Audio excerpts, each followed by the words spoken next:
Quentin Bird has joined the game. Ganja Husky has left. Ganja Husky is back. Ah. Yeah, I'm good to go whenever you are. Give me 30 seconds. I'll be Yeah, good. no worries. So if anyone is tuning in, we are in the Philippines tonight. We're going to be straight from Manila, or we're near Manila right now, and we're going to be flying all the way down to, what's the name of that island? Davao City. Ready to go. Ah, yeah. Did you want to lead or anything, or? Yeah, I'll take lead. Are you going to the tanker first? Yeah, might as well, I guess, because it's a pretty fairly long flight. We don't have those two tanks to help us off. You want me to just go there now, or just go ahead and get airborne? Yeah. You go take lead to the tanker, and then Yeah. I'll take lead to the site. 310. Launching Cat 1 outbound. Roger. 05, launching Cat 2 outbound. Already on the tanker. Tracking it. It's off to our left. I'm coming back on the power a little bit. Actually, I'm going to keep on the power just for the climb. Right. Come back like maybe one stage below full burners. Yeah, Scotty said wait for the Hawkeye. I wish we had one. There's extra back there. Isn't Dino dropping his Hawkeye soon? Hopefully. He hasn't done any updates though since January, so I don't know, we're halfway through the year. Yeah, to be the first actually quality Hawkeye FSX has ever seen.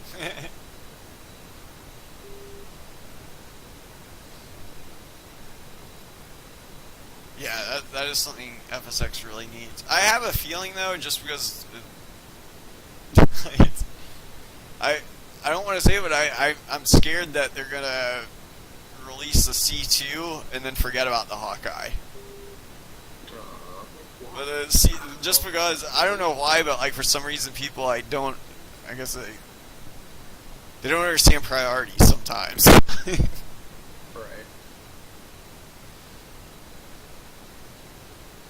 But yeah, the C2 it won't bring anything new to TAC pack other than a larger airplane that can land on the deck, whereas the Hawkeye could literally be used, like as a platform for someone, in a virtual military. Rolling out, my bad. You're good. We're at 10 miles behind it right now. Right. Actually, it's coming back towards us. Let's see. It's 8 miles right above us. Add a little bit more pull.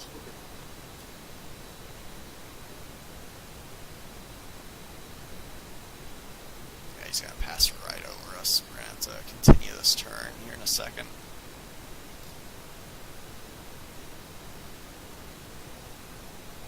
Oops, my bad.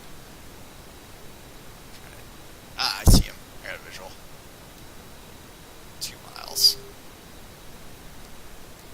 Gonna increase to full burners for right now and a really tight turn. Not really, yeah, because we're about to rejoin on the tanker anyways.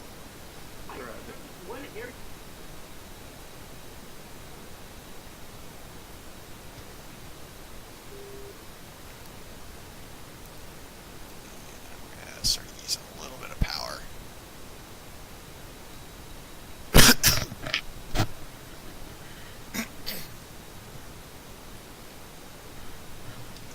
Hey Doc, my flight plan didn't load up. I just noticed that. It's all good. If you hit Alt and go to Flights, and you'll see Flight Planner. Alright. As long as it was saved, or I would. As long as it's saved, you can just go into Flight Planner, hit Load on Flight Planner, and it should be the latest saved file. And you can just load it, and it will ask you, do you want to move your airplane to a departure airport? Hit No on that, obviously.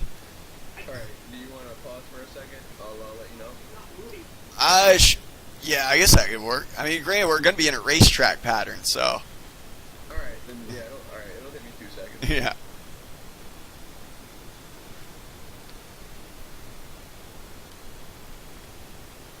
Let's see.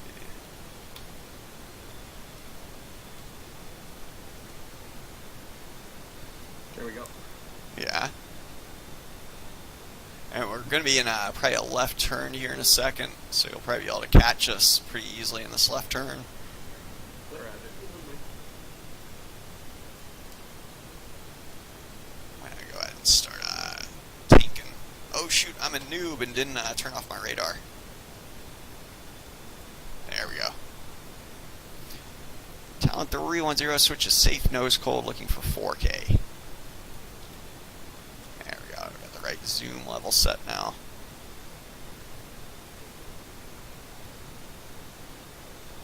The speed of the taker at 300. Yeah, right around 300.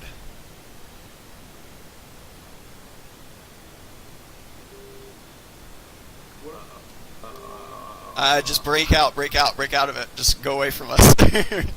Yeah. Like, just increase your distance, if that makes sense. Gotcha.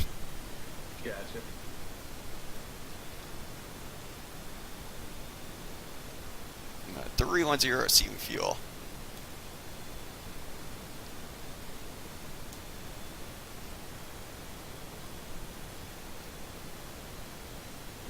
But you don't have to brake too aggressively, as long as you just, get yourself slightly away from the tanker. Yeah, there you go. You know how to rejoin it real quick. Yeah. I should, I got about 30 more seconds tank time. We're at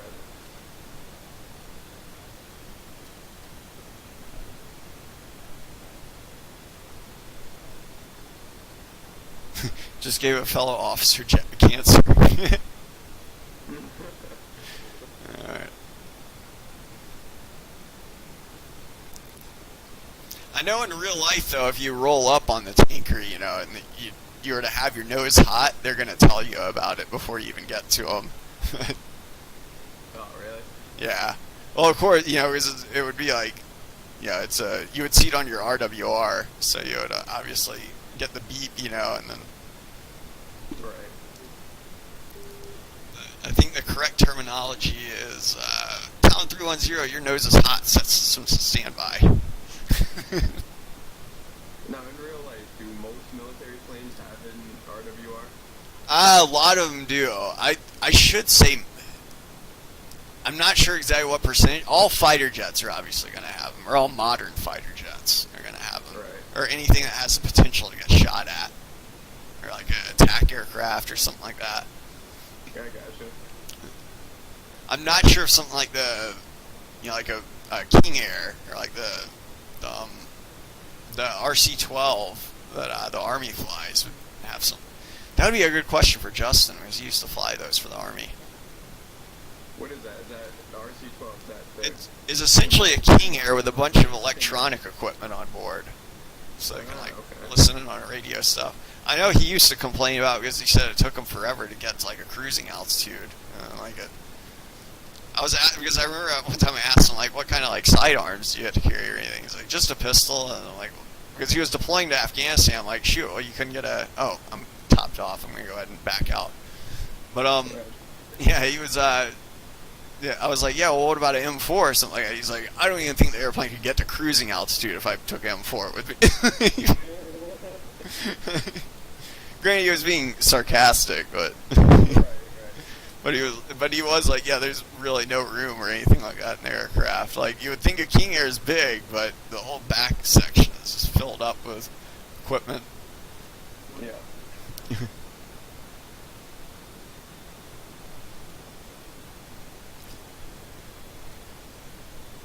Yeah, I think Scouty was right. He said basically combat types an aircraft do. I got your all your lights on, even your landing light. Really? I did not hit L. Alright, hang on. Now I wouldn't worry about it until you're like, like once you're in lead and everything, you can fix it. Yeah. Yeah, I'll have to turn them on so everything is off on my plane. That's weird. I never hit L. If you hit it in another aircraft, though, it might affect it. Really? Yeah, I could always like if you start your session, you know, and then in another airplane you hit L and you turned all your lights on and you continued your session, you know, Damn. it would that would do it. Oh, sorry about that, man. Taking away some of the realism. But the thing is, I don't know if you're synced or desynced relative to another player with TAC pack too. So that's another danger of pressing L. Is even if your wingman says your lights are off for him, that doesn't guarantee you the enemy will see you with your lights off. You know? Right.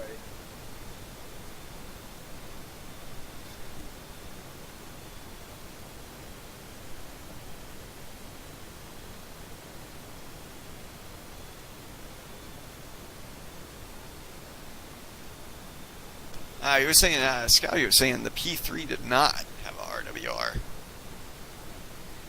The Orion? What is Yeah. that? That's the 7.3 or? It's like a 4-engine prop aircraft, mostly used for sub hunting. And now I think like the Coast Guard has a few to like fly into hurricanes with and stuff. Oh, okay.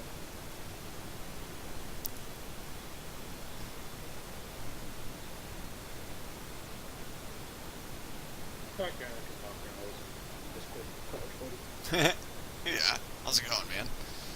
Okay, yeah. So basically, as far as like naval type stuff, it would be anything that would be all the A models, so A6, A7, KA3, the F-18s, the F-14s,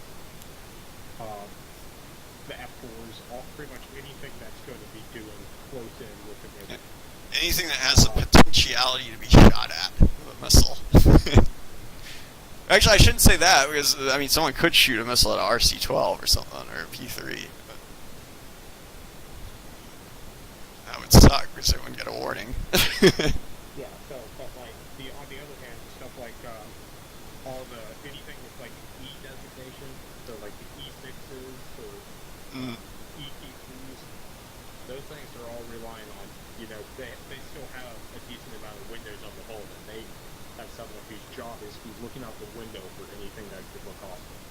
Oh man. Oh. They probably wouldn't have too much luck with some missiles. But Yeah, It's yeah, usually but, fucked up. you know, this was, a lot of these things were designed in the 80s, but the people Yeah. who were fighting were using, you know, old garages and whatnot. Mhm. Let's see.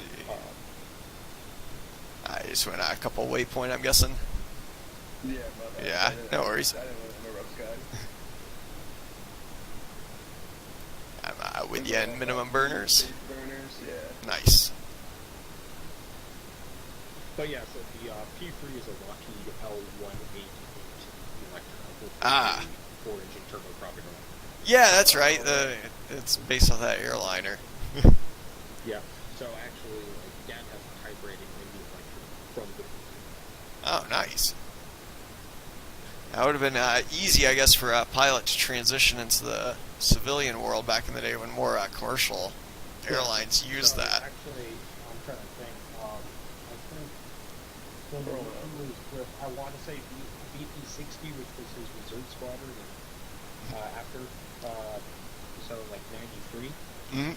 He actually went, he and a couple other guys went, and because someone out in Chicago was doing ratings for flight engineers, which was the second officer, so like on 727s and Orange 47s and stuff, they had that third guy in the cockpit, Mm. and so they all got their flight engineer ratings, so they feel like Dad started as a, just not even an airline pilot, but as a flight engineer doing the engines on the 727. So without hitting L, Anthony, do you know if your landing light is on or off, or do you know where that is in your cockpit? Like if that I'm looking, switch is it's off physical. right now. Oh, okay, sure. Turn it on, then back off, and see if it recycles. I will just switch it on and then off, probably for me, if he does that. Is it on? It is still on and it's not turned off since. Or I haven't seen it turn off at all. Alright, well, for the purpose of your stream, I'll just leave mine on. It's not a big deal. Oh, I'm saying, yeah, you're fully illuminated on my stream right now. Like you are lit up like a Christmas tree. So if you're going for like a darkened aircraft, then you're probably gonna want to do the opposite. No, I know. I'm turning all my lights on my aircraft right now just for the purpose of your stream. Yeah. So it'll appear as off on Actually, your... it looks like cycle the formation lights again. It looks like they actually went off. Well, it's formation. The biggest killer is going to be that light right there. That's going to be something that you're going to see from 50 miles away. Yeah, I know. It just looks like the formation lights cycle really fast. So I was seeing maybe because they're on the switches more. Maybe if you was to hit L just once and then like see if that works. Then do out all the stuff you want. But This is why we moved into the session of the play Alright, Yeah. should I hit L? I would, just because you're in a better condition now. However, your landing light is still on, so you do look more realistic now. My landing light is still on right now. Yes, and as well as that strobe, How about now? it is still on. Okay, I just picked it off and it's not doing anything. Yeah. So, The Superbug does not match with the L key very well, or it will. It's usually permanently desynced after the L key is hit once, and it's going to require a going back into the ACM and resetting the aircraft. Yeah, my bad, dog. I wasn't even playing the Superbug earlier. I was in a 7-3. Like I was in a 7-4. You're fine. Sorry, dude. I think the PMDG 7.3 though is that way too. Though if you hit L, it will desync it. Or most payware airplanes are not L key friendly. What's up? It prints out. If Yeah. you're into the PMDG and Like- you have to load into the session in that point for it to print out. You would- Pretty much anything besides default is un-L key friendly. Wow. And really, that's one of the reasons I always say it's a good habit just to never press it, just to, even if you're in a default one. I But, unkeybind it.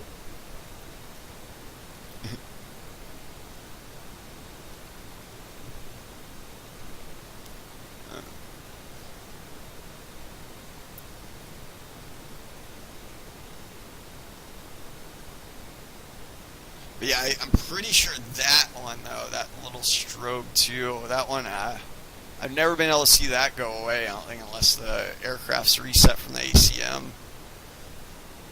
Alright. Is that? Just remind me to do that Yeah. next time we stream.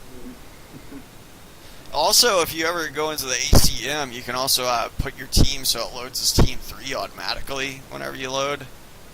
Yeah, next, before I even get off tonight, when the stream's over, I'm gonna do that. Yeah. Alright, little drive. Yeah. I got you fully illuminated right now. Oh, great. Landing lights, nav lights, everything. Oh, God. You could not be any more bright.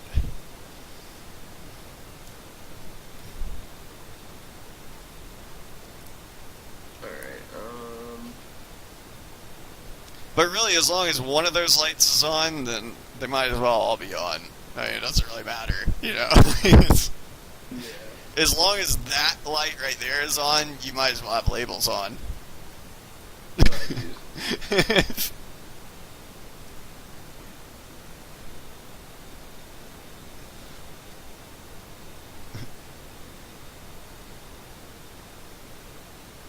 What did that do?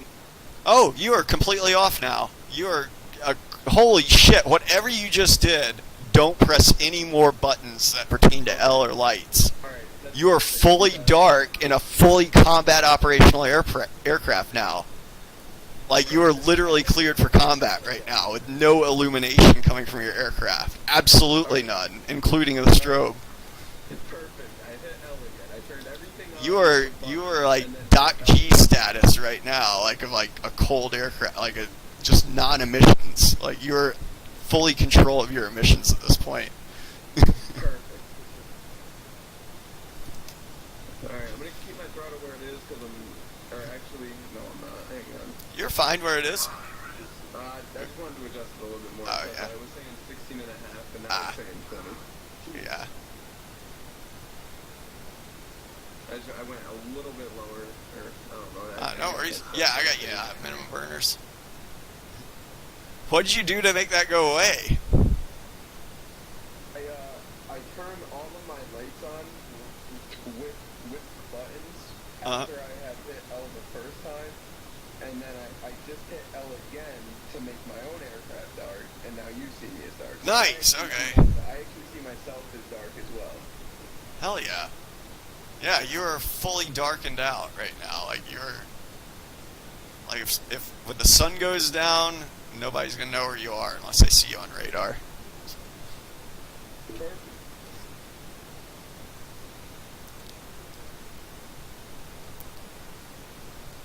It's only 450 miles. You know what happens in 30 miles? Absolutely.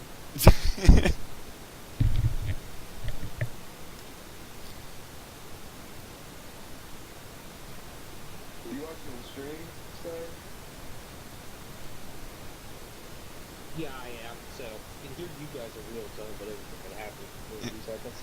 Yeah, I'd probably mute the stream, otherwise it might get confusing. I do. Yeah. I always do. Yeah, I've definitely done that a lot of times, like tuned into other people's streams while I'm talking to them, you know, and like on like TeamSpeak or something like that. Yeah, it gets funny because like if you have their volume turned on, like you'll hear something that they said like a minute ago, and then you'll like respond to that, like in game or the Twitch stream comms. Wait, who's who? Or am I talking to the real one now, not the stream?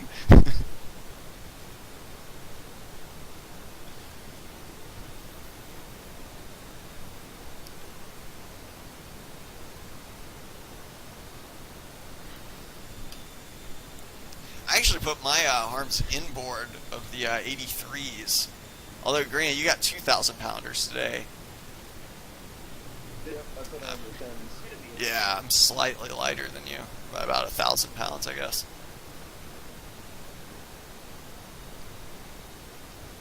Yeah, just thought, we might as well dump some harms and then completely wipe out the sand.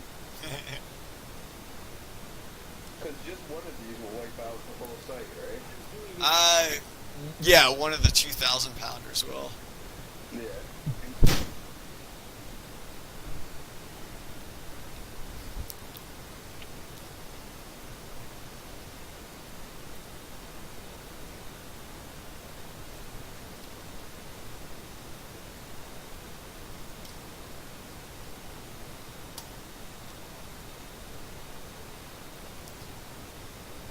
You've seen it when you hit Shift G, right? Where the guy salutes. Yeah, the guy salutes, yeah. Yeah. You guys actually wait. I'm waiting. Oh, I did it once. Yeah. There it goes. You gotta do it while you're on the cat. Yeah, It sucks though, because that's not a separate model, right? Like, you do it and then... Yeah, exactly. It won't. It's not going to transmit through multiplayer. Right. Like if I, like, by making his pilot do that, that was me hitting Shift G. Stop trying to control me. Yeah. I just gotta do that while you're on the cat with the shooter. Yeah. Got a screenshot of it on my profile somewhere. I've used it in a few of the videos, like stuff.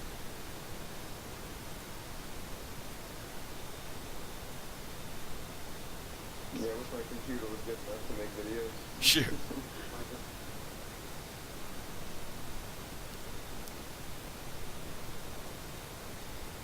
Let's see. Hey, look at this. Look at the distance. Only a mile. Yeah?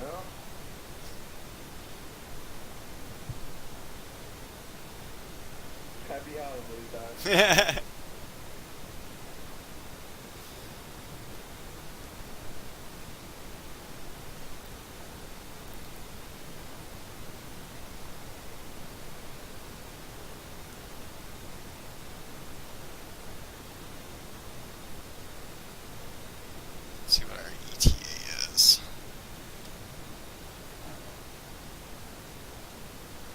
It's about an hour each way. Yes. Right? Something good? Yeah, but when even Hawkeye comes out, I'll totally run that shit. Hell yeah. We need a Hawkeye. I'm wondering what I'm sure it's, yeah, I'm wondering what the max range of its radar is. I can look that up. Or will be, for Dinos at least. Yeah, who knows, but I'm sure. Has it got like an advanced radar in it? Like, I'm counting on the fact that it's just going to add the default FSX radar, you know, the control tower radar. like an APC? Yeah, like that would be a lot easier. Yeah. And frankly, that would be good enough. Like it's exactly what we're looking for. You know, just something that tells us where everyone is, so we can check in, get a picture. You know, and then they'll say, yeah, you got another guy. You know, I don't know, bearing. Well, hopefully it'll show teams. That would actually be cool if you could incorporate it to show teams. I would not count on that, knowing this the way the regular FSX radar works. Right. So here's a dumb question. Does the Superbug have a working IMM? Yes. Yes. Whenever you see on our RWR, like if you see like usually you'll just see like a 1 or a 2 or a 3 or something like that. However, if it's friendly, like say if I pull out in front of Anthony here, if he has his radar on, we're going to see a F1, same for a friendly airborne contact. Let's see. We're going to go out a little bit in front of him, and we should see it pop on. Yep, there it is. Whoops, shoot. Okay, so I found which radar it is. Oh, no. Let's see if I can find any stats. Oh, man. Might have just had a server crash. Oh, shoot. Okay. We didn't. Oh no. Oh, thank God.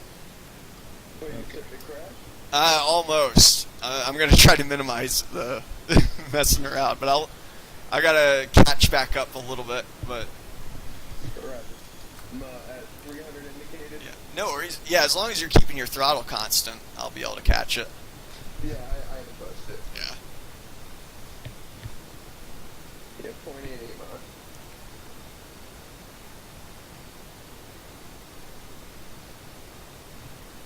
But yeah, he'll have a friendly spike essentially show up to show him that. Like, and that's one of. It also say if I go on radar, I'm gonna go nose hot for a second here, Anthony. You'll actually see him. There he is, and he'll be green for us, meaning that he's a friendly contact on our radar. And it's also showing us that's a F-18E up at the top. If you wanna lock me up to show him that too. Oh, I already did. Well, kind of, yeah. And also in the target designator box, as you can see, it says friend. I didn't do a full lock, you know, to. Oh, yeah. But- You only hit it once, right? Yeah, I just did the range while scan mode. Okay, so obviously because that radar's like still technically classified on the. Oh, the APG-79 is? Yeah, this is modeling the APG-73 on this model. Appreciate the follow. No, I'm talking about for the Hawkeye, the APG. Oh, okay. But from what I'm seeing is, the one it replaced was about 300 nautical miles. So, extend from there. The one that was on the A model was like 300. Hey, how's it going, Pancake? Yeah, Obviously. This is a unpassworded session, so yeah, if you got Steam. If you Oh! got Steam and TacPack. Oh no, I didn't title it VFA 115 with TAC Pack. I don't think it's still from the other day. Yeah, Oh, it no. should be if they want. Oh, I man. should've said something. I'm sorry. Shoot, my bad. No, you're fine. That's my bad. I should have said something. Nah, it's I don't know. People will probably it's not like we've been getting a whole lot of TAC Pack action, anyways. But And then it looks like that radar can also track like 5,000 contacts at once and then direct intercepts for 40 at a time. I think the server will crash long before we get to 5,000. So I mean, basically, even if you say we'll do the A models radar of 300 miles. Anyone who's on the server.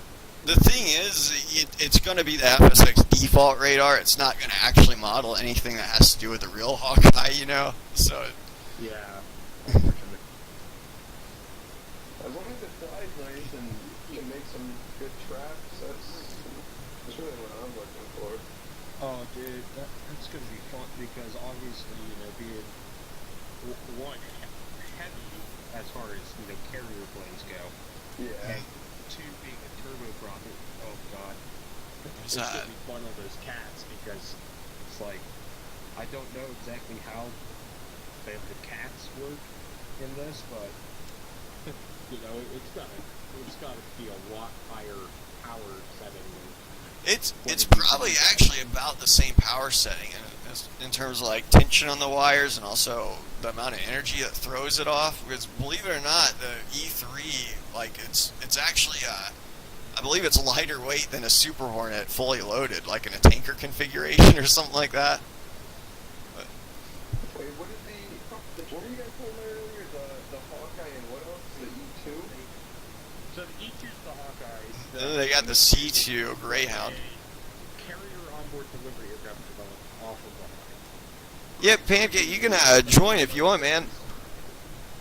Problem is, you know, if you look at Dino's site, it looks like he's going like all out on trying to make this Greyhound. It's like Yeah, that's gonna be the useless one. It's pointless. Yeah, like no one's gonna bother using that one. Between the two.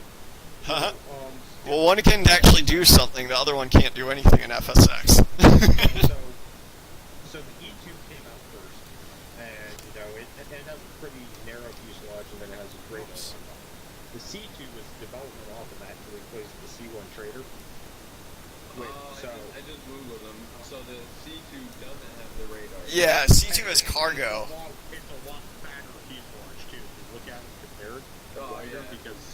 because you know it's supposed to carry anything from sailors to the ship, weapons, mail. Yeah, they'll throw replacement engines for the F-18s in there. Is it the same company that makes the two?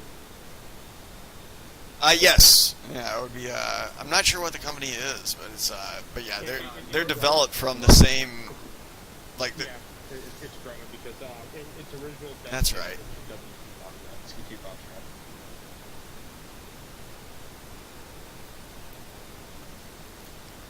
350 miles. The Philippines isn't terrible scenery. Or it's interesting. Instead of just flying over water the whole time, you know, we're flying over little islands here and there. Yeah, a bunch of little islands. Yeah, I saw the plane plan. Actually, that's pretty cool. Yeah. That's like I'm a master controller in the Bahamas and just all island hopping. How busy is it down there? I mean, we can have. I've had times when I've been on and I haven't seen a single airport come through. I mean, I'm only a ground controller right now. IFR clearances. But on the other, Miami had their Friday night ops back on 420. And since we're, you know, right off the coast of Miami, we were up. And let me go check that some stats really fast. Tell you exactly how many aircraft I saw during that.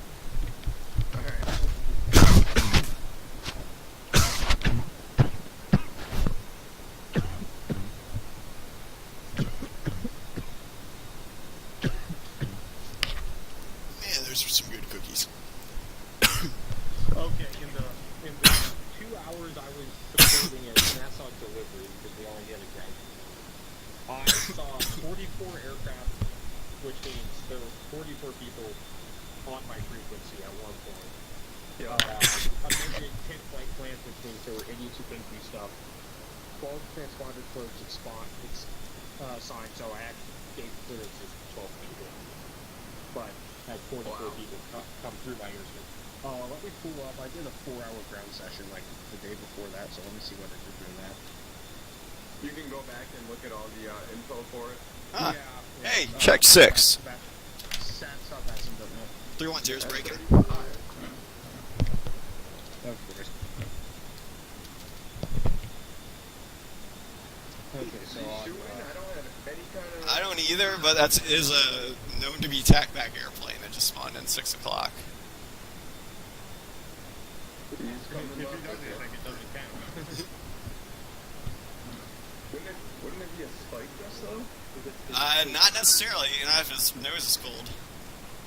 Right. He is coming at us. You feel like doing a loop around too? And maybe Yeah, do. I'm already in it. Yeah. So he's going to be coming after me, so go ahead and lock him up.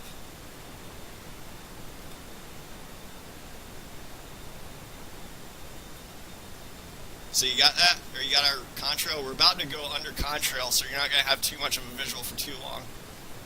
Yep, I'm behind you guys. Yeah.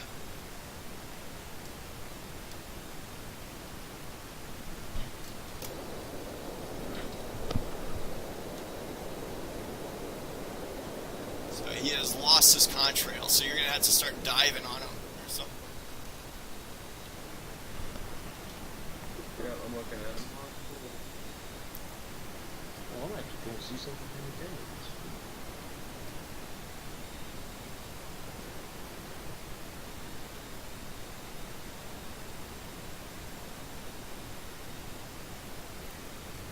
Let me know what you need, or if you still got a visual or anything, or if you've lost them. You got My anything? man's right below me. Yeah, I see him back there.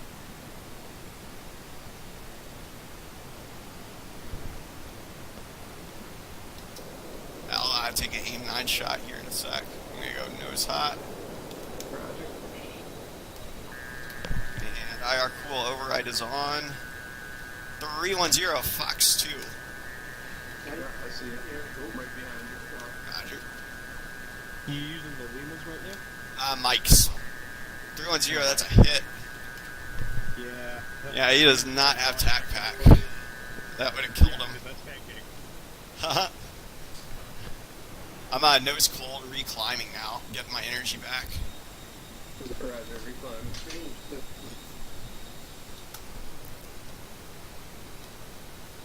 Striker, K2. Yeah.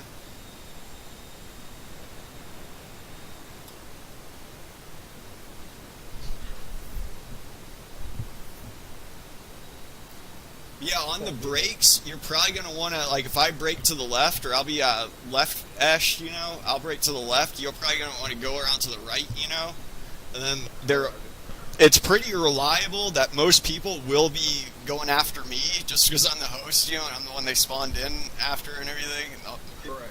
same with it, it's also, I'm the one that's streaming, so naturally, if they're tuned in, they're going to be after after the streamer, usually. Right.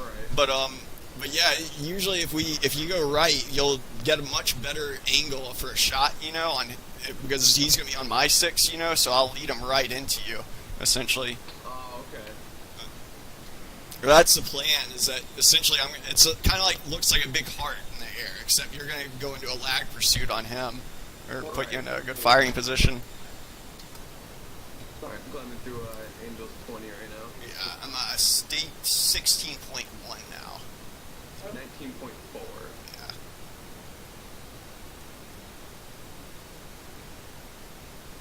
Think we still get to continue this? We should be able to. Once I get up to altitude, I'm going to do a recalculation on the fuel. Take a look at it. But I'm just burning all the way up to get my altitude back. You'll burn more gas in trying to climb at a low throttle setting than you will at just trying to get up there quick, usually. Right, yeah, I'm in full burners right Yeah. now.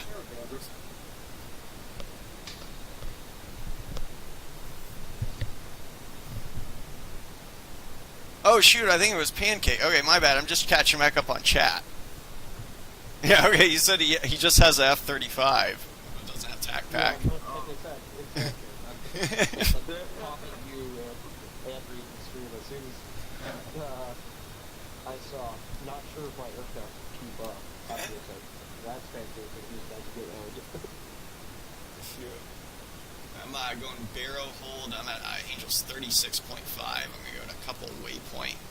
We're only 330 out. I'm thinking we should be able to keep Alright, pressing. I'm way ahead of you. I am 308 out right now. Oh, nice. Okay. I probably was turning the wrong way. I probably climbed up in the wrong direction. Yeah, as soon as I saw the missile hit, I started turning back. Ah, yeah.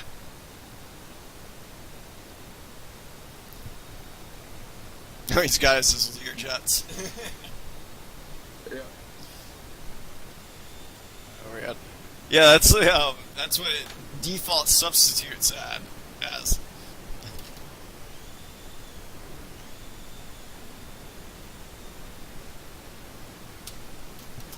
I'm gonna go ahead and turn off my IR override coolant. There we go. Which that's our nitrogen bottles on the wingtips. The AIM-9Xs you don't need that switch for, but the old school mics I like to fly with require them. Yeah, I'm a nub. I use the 9Xs. I'm an economical fighter pilot, so I like to save money. Hey, Pancake, we're in TeamSpeak. If you go scroll down really fast to that Group by Flow page and click on it, over on the side there's the like TeamSpeak browser. You just click on that link, you can come join us. Angels 36. I know I come over your stream, so just might as well answer the chat. Oh, appreciate it. Yeah. In fact, you know, how do I make you a moderator? I don't know. Like,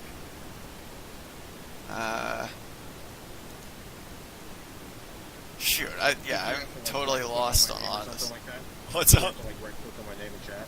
Yeah, I tried that. It didn't give me any options. If you go to the viewer list, Set server group or set channel group. no, I think he's talking to Twitch. Yeah, like in Twitch.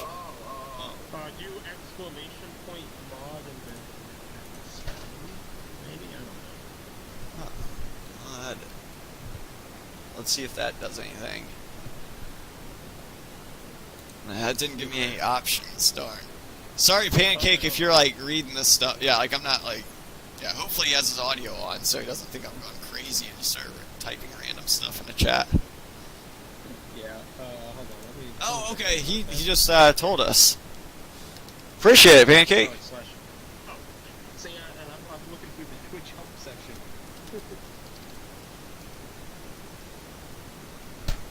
Alright, hey Doc, I am a 284 out Mach .99 on couple waypoint. Yeah, one second, let me take a look here. I'm still 311 miles out. But the thing is, if I burn to get to you, I won't be able to make it back. Yeah, you're fine. I'm actually throwing my throttle back a little bit because I'm still looking at 15 and a half. Yeah, I'm expecting 11. Right. Oh, it's slash name. Oh, what's up? I'm looking in the Twitch support section right now. Yeah. And it looks like it's /bot and username. Oh, okay. Yeah. Okay. Slash okay. mod. Is there at Scouty or is it just your name? I think it's just username. Oh, okay.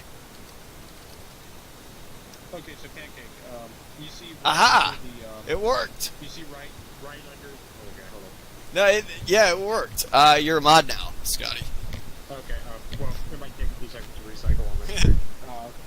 So, Pancake, you see, like, right below where, obviously, the stream info is, it says the group I fly with, and there's a banner that says Virtual Strike Fighter Squadron 015. Click on that. What that will do is send you to their page, and then over on the sidebar it says who's online. Click right where it says host and has the server. Click on that. That will launch TeamSpeak 3. Will be put into the welcome chat, and then we have a second with you. I went on nose hot, Anthony. My bad. Roger, guys. Like, Yeah. I am at a .81. Yeah, I got 0.8 Angels 37 right now. I'm 31 miles behind you, 100 knots closure. Roger. I'm 0.95. I'm gonna go back to. Oh, hey, someone's behind you. At 1.7, Angels 29. It's Oh, okay. It's UP. Okay. possibly. I have to read that also. If you're at a 1.7 Mach, Angel's 30, that's definitely the flight profile for a F-35, it looks like. Yeah. Alright, yeah, Doc, I'm at still at 0.8 Mach. I'll Yeah. increase it when you get a little bit closer. Nah, I'm the one with the phone call sign because of what my name actually is, and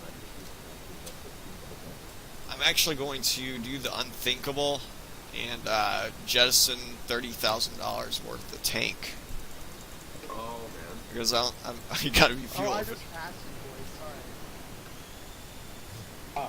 Oh, I'm still way behind. But yeah, hopefully by jettisoning that tank, though, I should be catching up a little bit quicker now. I just wanted to complain about that 35.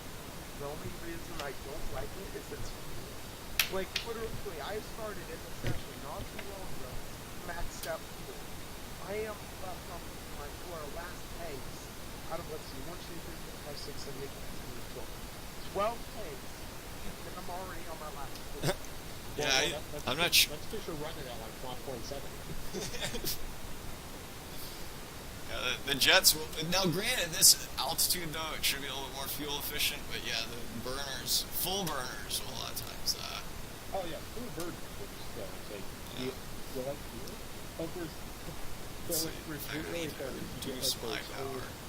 old Vietnam guys who like flew F4s and RA5s and stuff, and if they're not in burner, they have a slope trail going Oh yeah, 30 miles.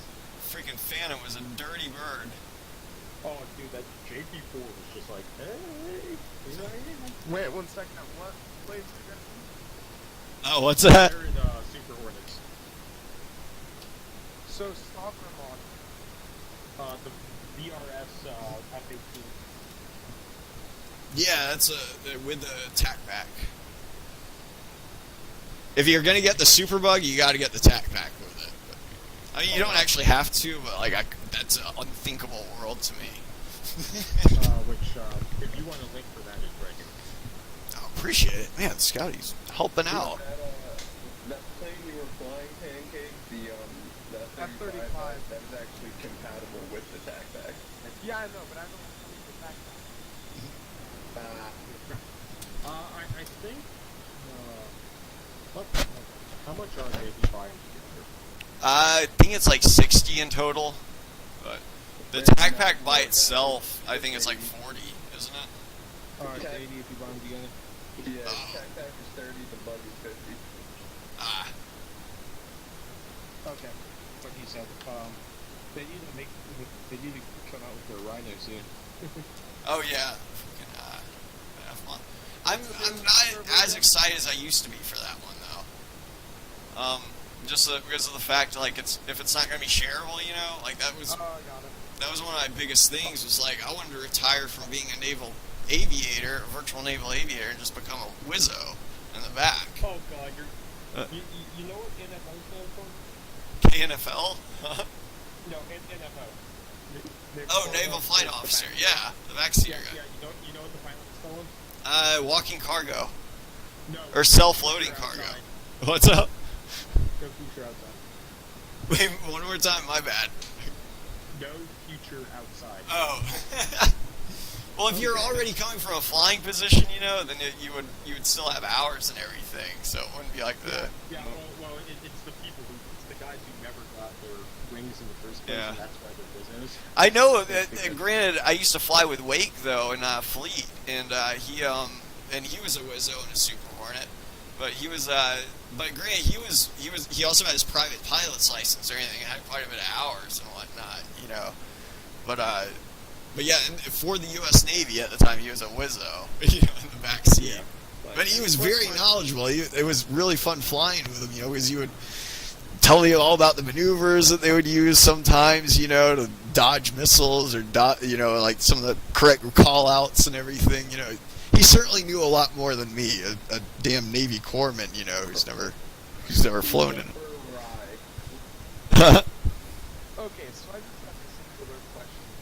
Which would you look at it equals with your aircraft? The stock F-18 or the modded F-14? Oh, what would be better, or You're saying like for to fly with you guys, like. Oh, as, man. Yeah, service it's event.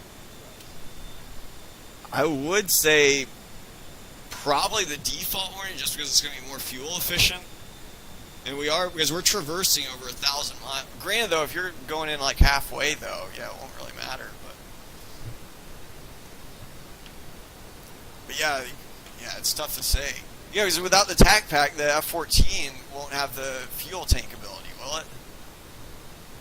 Because I know Dino's Tomcat is TAC pack too, or like you can do the loadout editor and everything. Does that actually work without TAC pack? No, the loadout manager does not work. It'll say, it'll give you an error saying expired or something like that. Darn.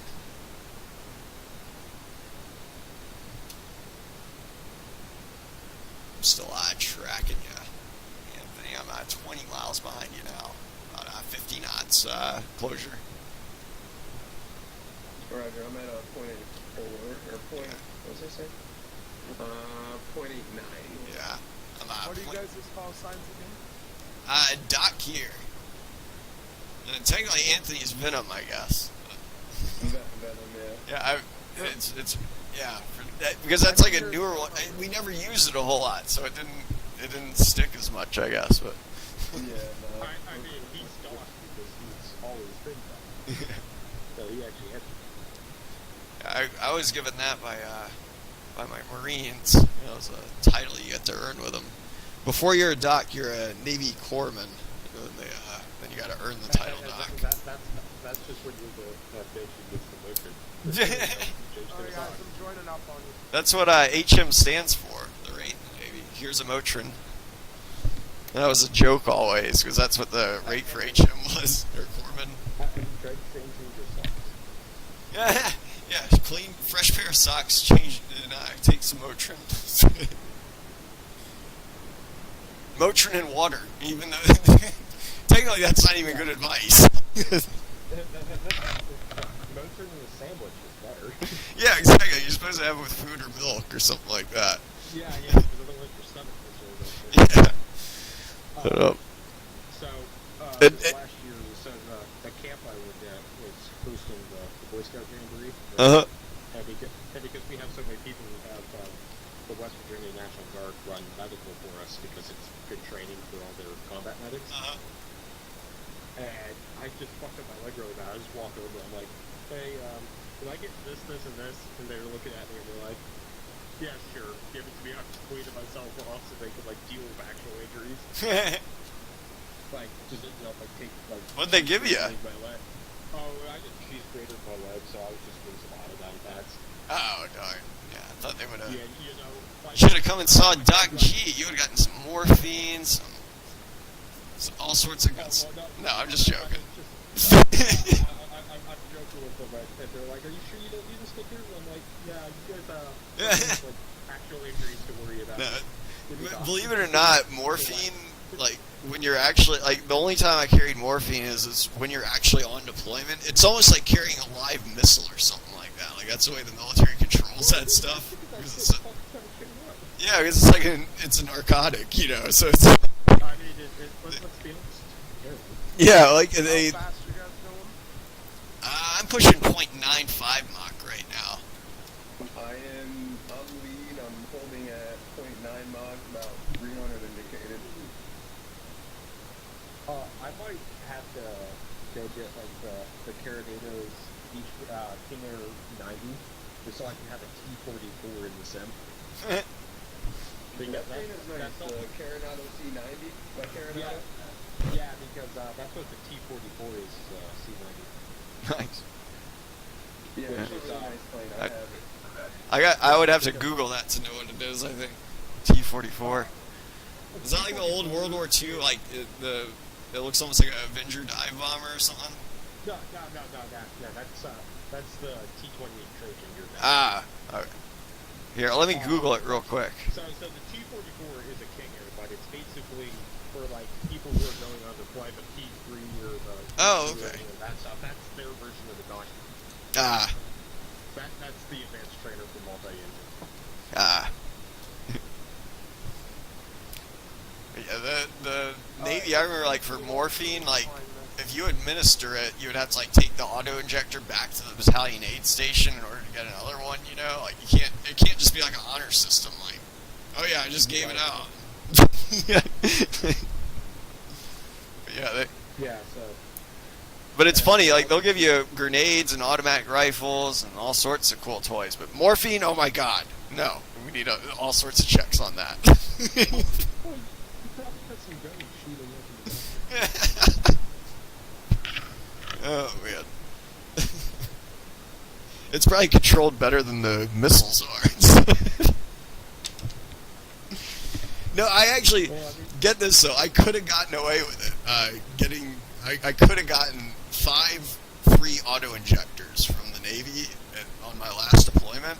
Because here's the thing: we started my deployment with 2 corpsmen in my platoon, and we were each given 5 auto injectors, you know, for our med bags. And really, that's not even that much. Like I was kind of complaining that we only had like 10 for the whole platoon, but like in case of a mass casualty, like that could be a problem. You know? Yeah. How many people is a platoon? We started with 32 guys in our platoon, and then like by the time we pulled out, we were I think 28 in our platoon, just because we had a few injuries and whatnot. But essentially we started the deployment with 2 corpsmen in my platoon. 2 weeks later, Doc Son, my buddy, the other corpsman, he had a little bit of a falling out with our staff sergeant, so they. Yeah, I'll skip the details. I'll put it this way: they're both alpha males, you know, like a very big alpha male, you know, and you know how that like there can only be one.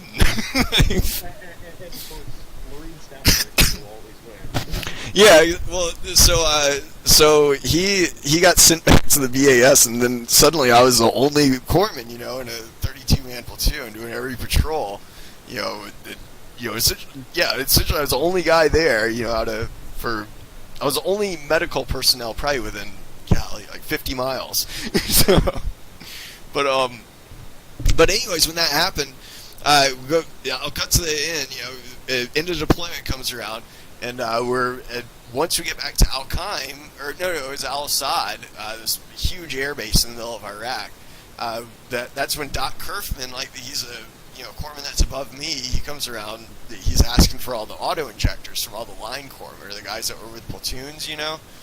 And so I had 10 auto injectors, but they only had me down for 5. And you're just going. He was he came up to me. He was like, "Yeah, do you have your 5 auto injectors?"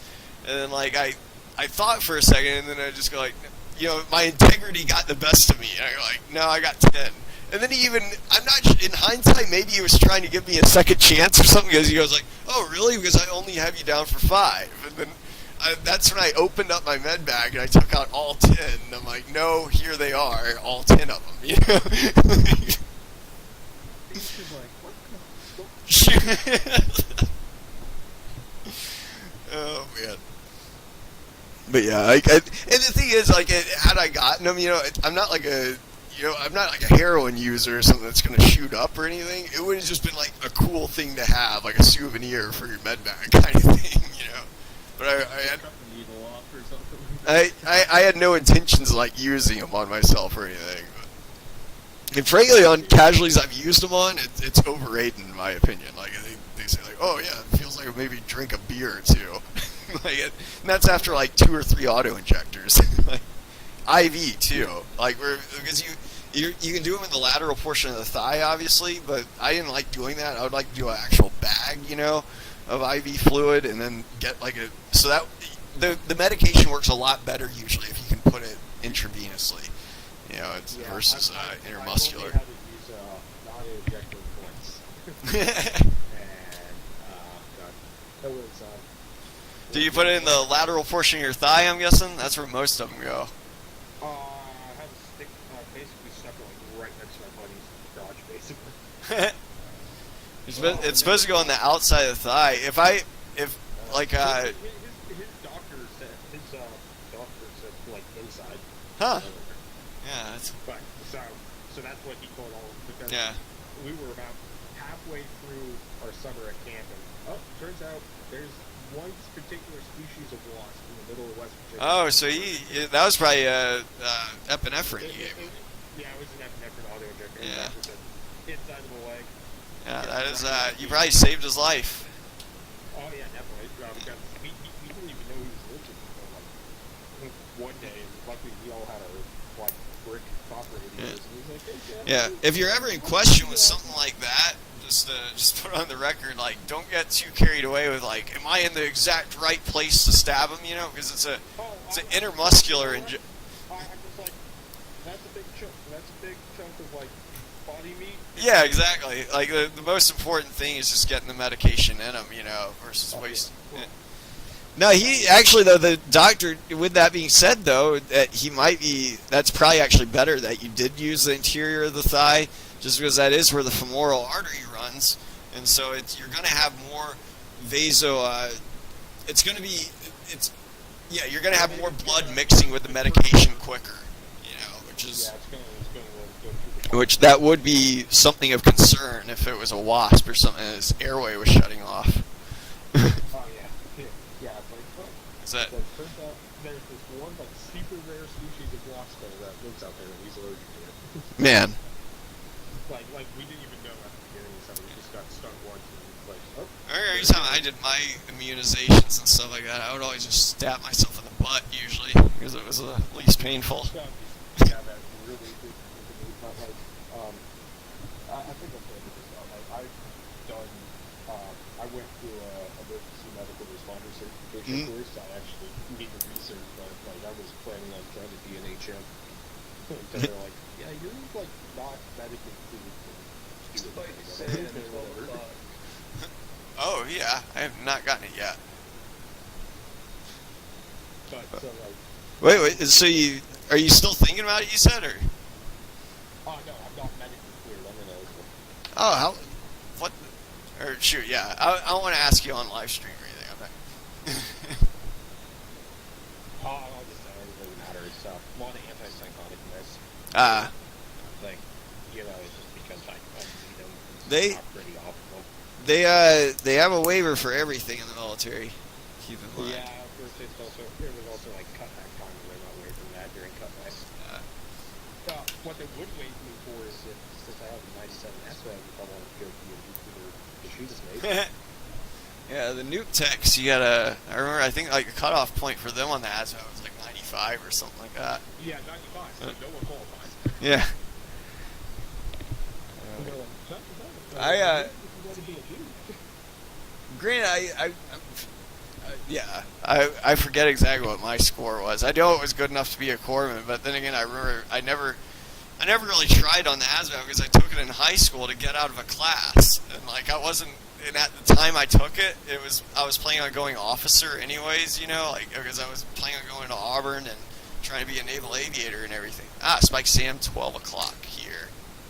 Why is it telling you I'm in range already? You're probably in range. Alright, sorry to interrupt, guys, but my other aircraft won't work well for me. And in all of my time in FSX, I have the most time in F-35, so I'll run you guys at 6 o'clock. Yeah. But, Oh, that would probably be just mine. Yeah, we kind of split up a little bit back there. Yeah, he's got those 2K eco gun bombs. That's gonna be. It's gonna make a nice crater. Alright, Doc, I had control ship to you, but it's not giving me the cores for it yet. Like it says H off right now, and it's still got a box around it. When I hit Control U, it disappears, and then when I hit Control U again, it comes up, but it's not like a solid square. It's like the broken square. Oh, that means that you're in cage mode still, if it's on the TOO indicator. Yeah, it is. So I hit Control U, right? But then it disappears. The spike completely disappears off my TO mode. Yeah. Try a few more combinations of it. Like keep on spamming Shift R, Control U, then maybe Shift R twice, and then Control U, then maybe Control U twice, and then Shift R once, and then maybe switch. Alright. Keep going till you like. I call it finagling the system until you get your desired Right. result.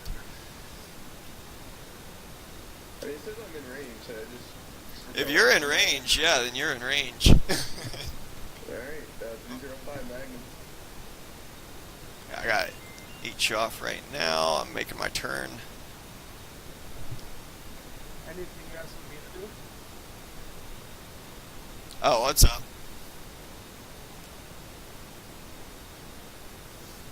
I see it down there. Yeah, I'm gonna hold my harm for right now.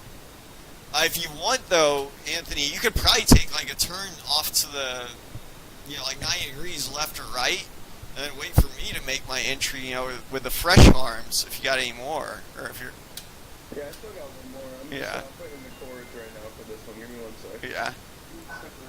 I gotta turn back to my waypoint right now. I'm still 100 miles out. Yeah, I'm about 95 out. Yeah, Another spike, Sam. Left and right. yeah. I'll go ahead and get my rear view back up. Where's, there it is. Guess we have to see, Sam back there or something. Got a lot of people in here. But for a multiplayer service, I don't know how to substitute aircraft for other ones. Oh, what's that? How to do that on Join FS. Oh, what's that? He's asking how to change the model matching so Oh. you can actually like see people as like something similar to. Spike Sam 11 No. o'clock. Instead of just seeing y'all as Learjets, going fucking like Mach 1. The only way you could really probably do that, I mean, obviously if you have the jet, but it's, what I was thinking is if you go into your aircraft folder and pull your Learjet out of that aircraft folder temporarily, so then it won't be able to substitute that sim object anymore.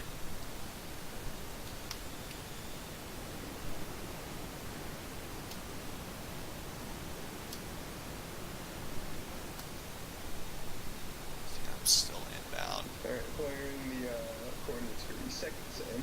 Yeah. I think I'm gonna do the same. I'm gonna go half level, but I'm gonna bump. Oh, what's that? Still got a good bit.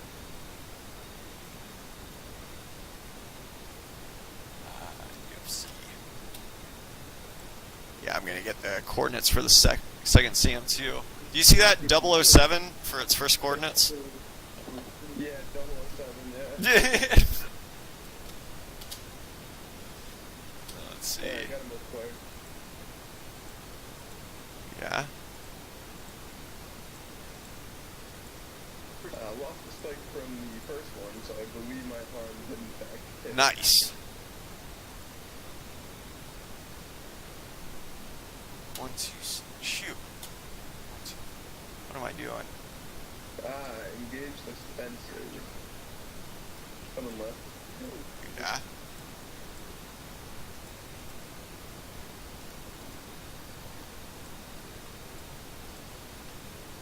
Okay, there we go. Got him on radar. Is that the second Sam, that 007 one that just engaged you? Nope, that was the other one. Oh shit. It might have launched the missile earlier and just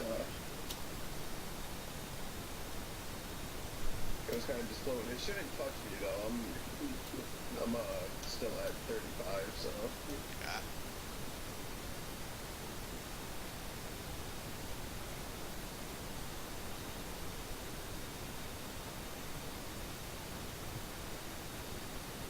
Target.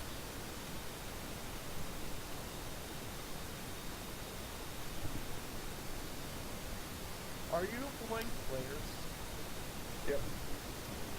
Okay, no, 'cause I have like 20 plus tags on my fucking screen. Just check for the first Yeah. aid. But no, I just no, I'm not familiar with that tag. Oh, 310 engage defensive. Guideline. 310 Magnum.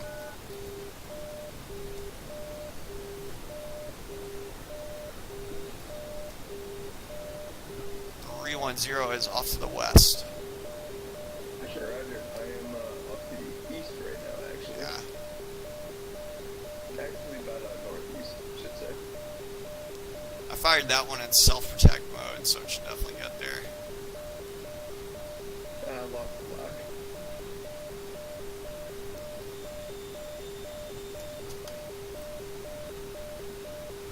Actually gonna fire this second one in PV mode. No! Yeah, attack pack will actually keep your labels turned off in most servers. I have it.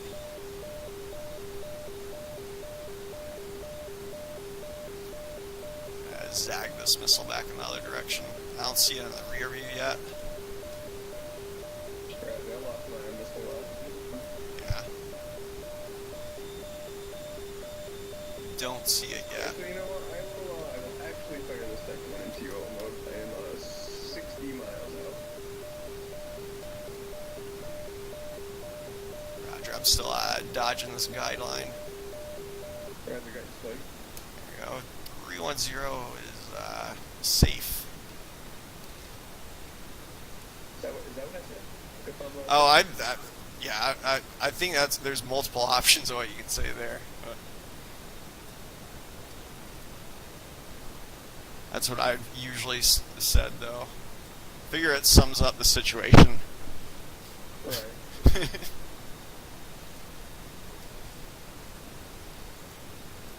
Switch back over to TOO.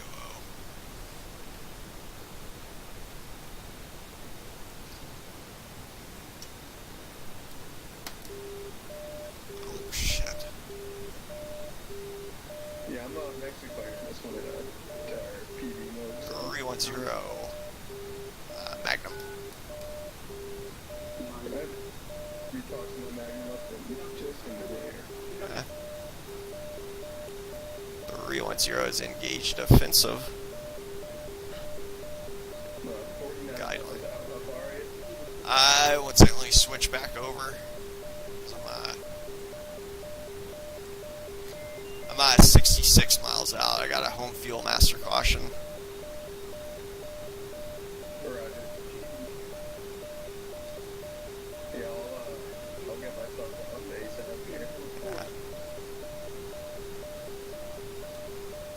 There's a missile.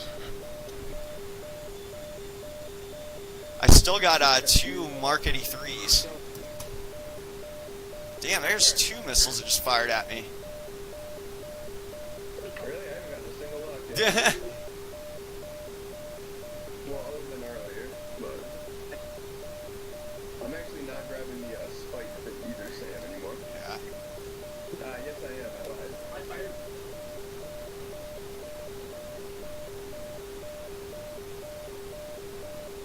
Oh, I see one of them. There's a missile. Yeah, I'm turning towards that spike now. All right, good. I'm pretty sure. I'm pretty confident I'm gonna outrun this one. Right. Are you making left or a right turn? I am in a right turn right now.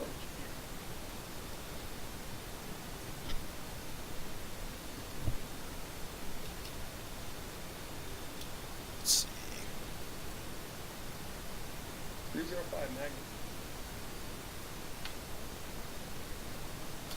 I'm at Angels 37, headed back towards that SAM site. I'm gonna try to drop these 2 1,000 pound bombs on it. Roger. I am heading back to the first SAM site. Yeah. Or the second, actually, I should say. My apologies. I'm going to the 007 one right now. I think.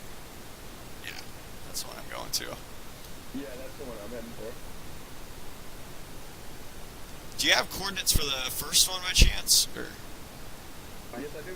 Oh yeah. I do not have coordinates on Give that me one. I 1 should have. second. Oh, what's up? I said, give me 1 second. Yeah. I want to make sure this other knucklehead doesn't engage me. Damn, I'm still getting the home fuel master caution. Good hits. Nice.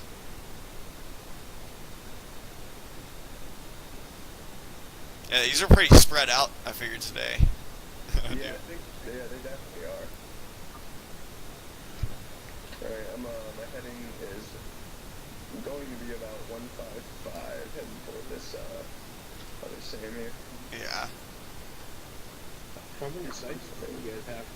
I think there was 3. Is there 3? I believe there was. Huh. But 2 of them might have been active. We're just killing whatever's shooting at us. Yeah, I'm just surprised because you guys have 4 hardens between you guys. Yeah. Well, these are really spread out too, so there's someone coming up on my 6. Let me know when you're ready to copy the, Yeah. chords. Oh yeah. Let me get a clean slate here. And ready to copy. It's gonna be 07. 07. 3. Oh, wait 1 sec. 07 4 3 43 5 50 0 0 6. 06. North. Thank you. 125 125 0 5 05 4 1 41 7 7 east. 77, and that is east. Thank you very much. I will feed it 2,000 pounds of bombs for you. Alright. And in your honor, I will make a donation in your honor. Thank you. I'm gonna feed I'm gonna feed the 0071 one of my 2,000 pounders, and I'm gonna turn back to the first one, and then feed that one my other one. Yeah. I'm gonna go to UFC and gonna do multiple 2. We'll just drop both of these bombs simultaneously. Right.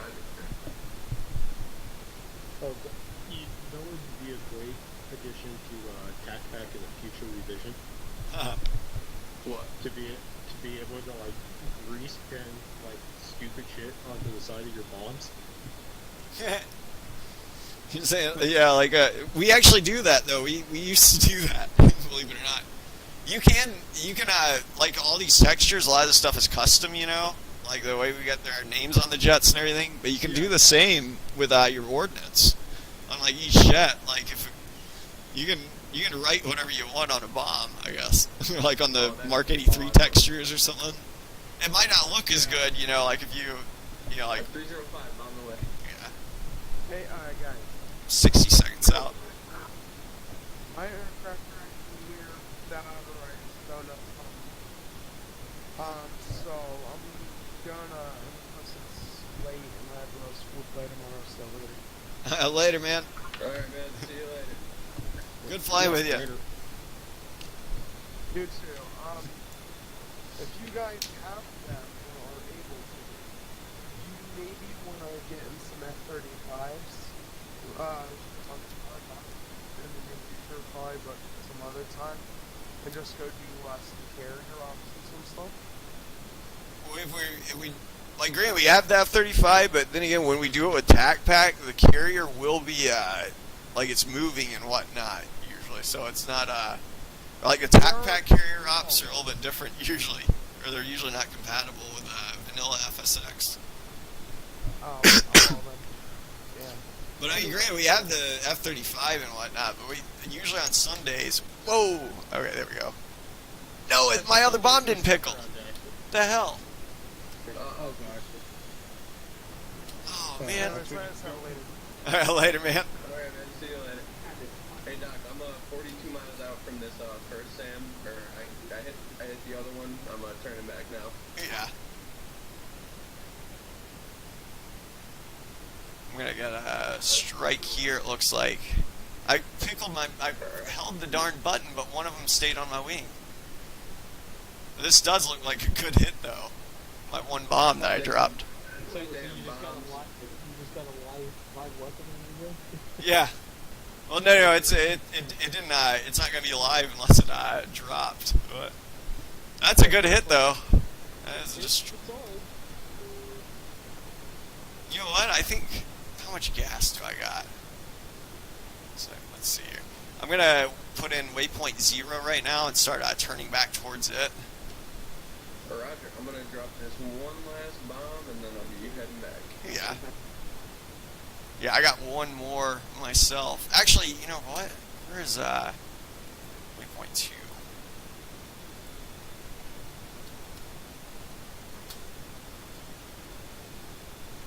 Alright, I got 45 seconds on a release on this one. Might be able to turn to it in time.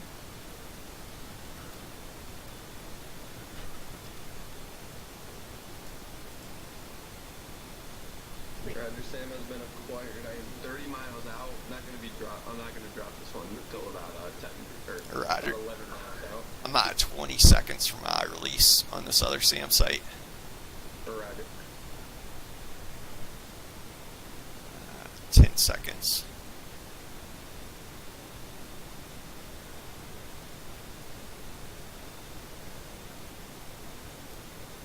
.310, bomb's gone. Simper Rai is joining the game. Semper Ryan, that's the guy I was talking about earlier. Oh, does he have tag back? I don't think so. Let's go take a look at this bomb and see how accurate it is. Roger. Doesn't look like it was accurate at all. Looks like, in fact, I don't see anything around here that's We got a minute and a half until release. Oh man, hopefully there's no one chilling in these woods over here. Oh man, yeah, that's like right near neighborhood. That's gonna be a loud bang. I bet everyone's gonna be woken up by that.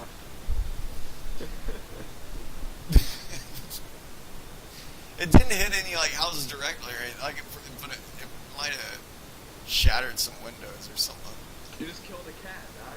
There might have just been like some dude, like, I don't know, just chilling in the woods by Out for a himself. Or dumb something. stroll in the woods. Yeah, walking his dog in the woods or something. Oh man.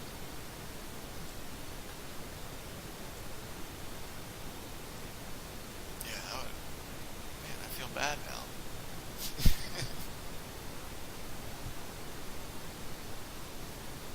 Hopefully the woods were empty. It's right as the sun's going down. That's like when everyone does their walks in the woods, isn't it? Exactly. Yeah. Damn it. Around here, Good job, Doc. Oh man.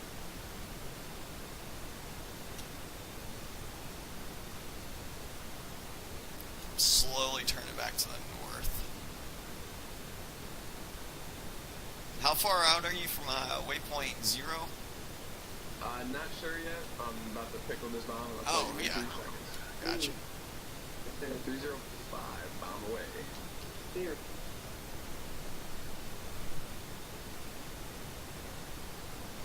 I got 60 on the laser, and I am... At least one of us knows what they're doing with the bombs. 480 out.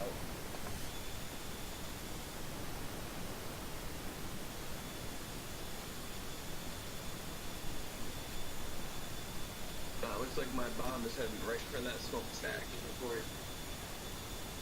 How's it going, Era? And this is a F-18E Super Hornet. That was a 747. It looks like for a second. Looking for good hits. There he is. Here. We are on our way back to the ship right now, so we're doing a CB-1 approach case through recovery here in about an hour, I believe. Yeah, we're about 56 minutes out. Good hits on the So- site. F-16 that just spawned right there. Looks like. Alright, I got some good hits on the site, Doc. I'm Nice. turning back to the waypoint now. Yeah. We are actually headed right back to the ship now. We just got done blowing up 2 SAM sites, and we're about to head back over to the ship for a night recovery.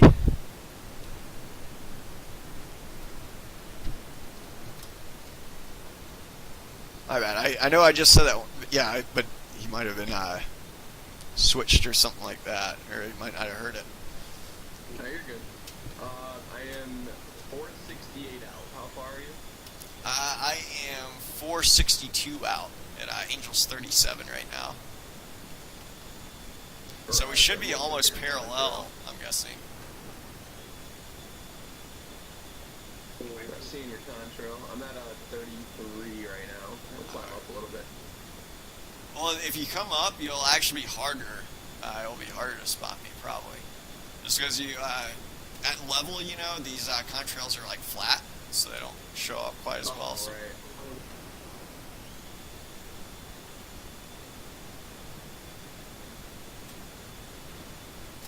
I know what I can do. I'm still not seeing you. Oh, I see you. Okay, there you are. Off Yeah. to my left.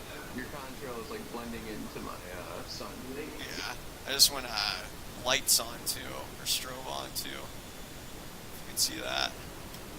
Yep, I got you over there. Not have you Yeah, yet. you're up to my 10 o'clock.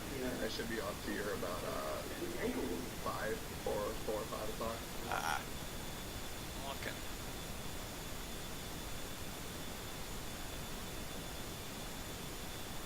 Man. Oh well. How much speed? I am looking at. Okay, I see you. Yeah, about 4 o'clock. Or on the RWR. Yep. I'm looking at 288 indicated. Or 0.88 Correct. rock. It's gonna be somewhere over there. Actually, probably closer to about there.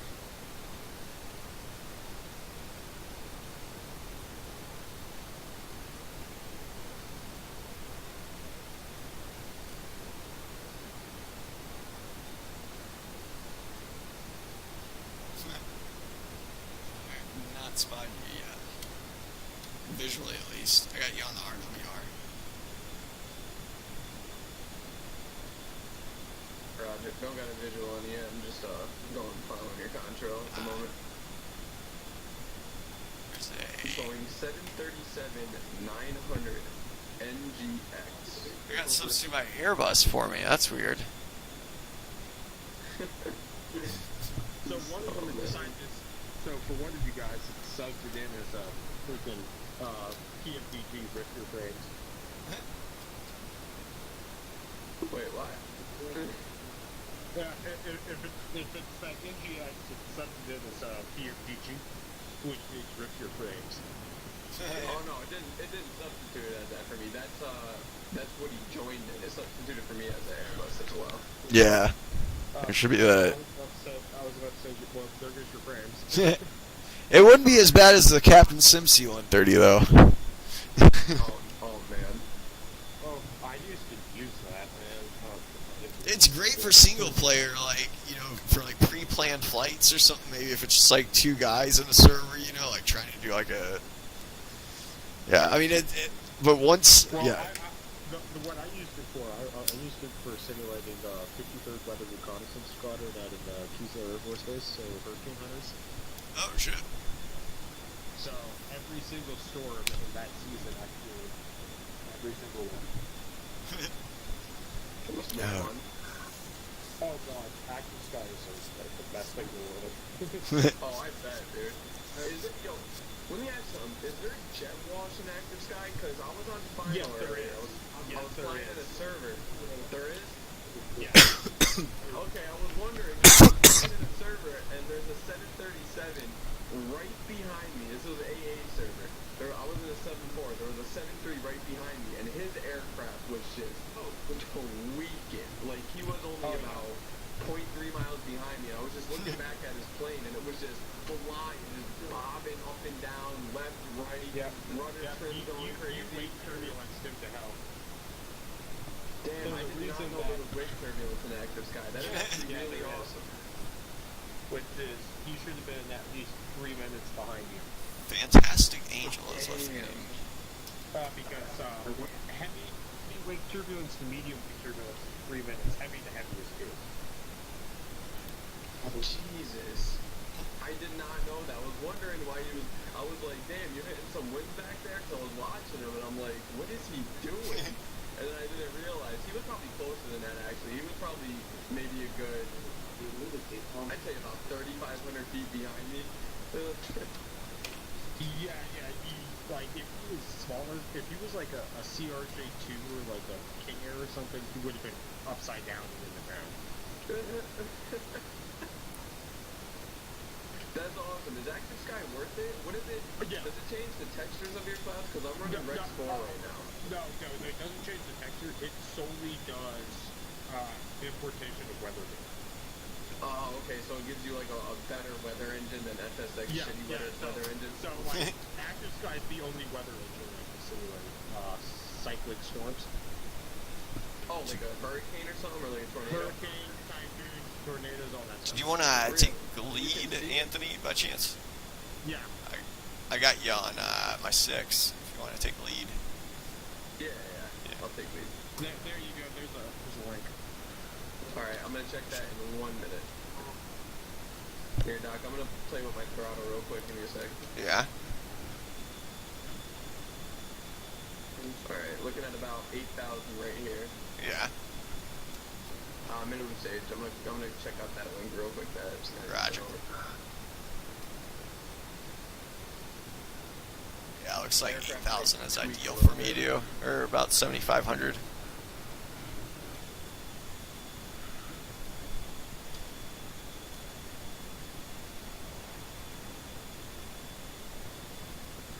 Alright, let me watch this video here. So it will actually also, like, if you're flying through clouds and stuff, that will give you just, like, cloud turbulence through the vernal drafts and stuff of the clouds. Holy shit, those cloud effects when they're hitting the windshield look amazing.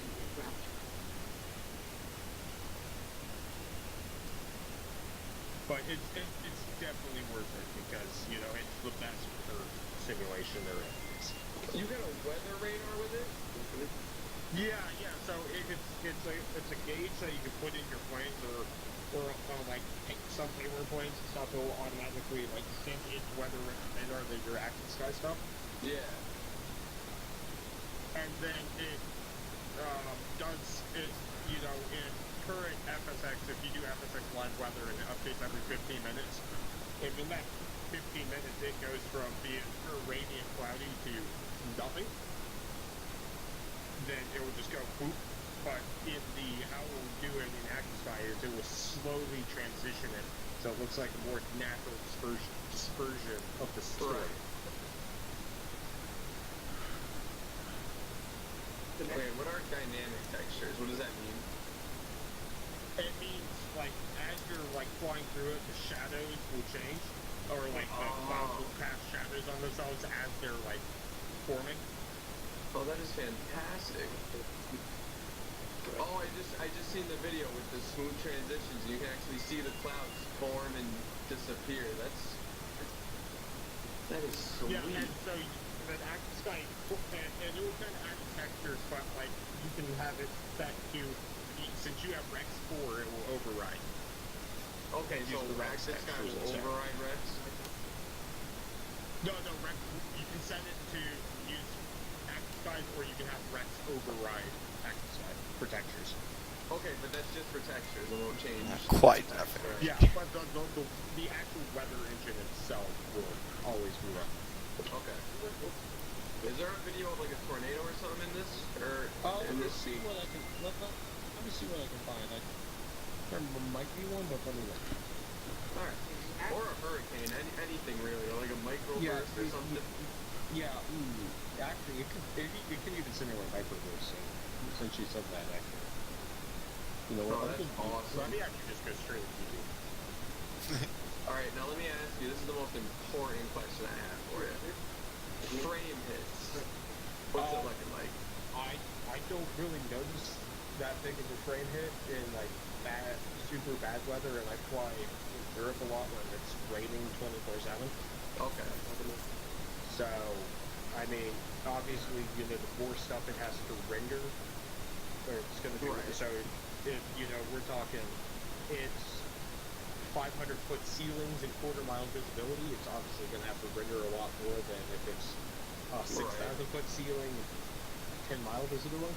So, you know, it all depends on what happens. But you can mess around with the settings to get the best Say, foot possible. Airbus Okay. slewing around. What is he doing? The jack.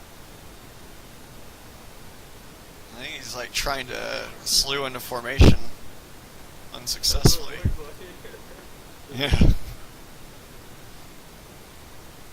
not doing a very good job.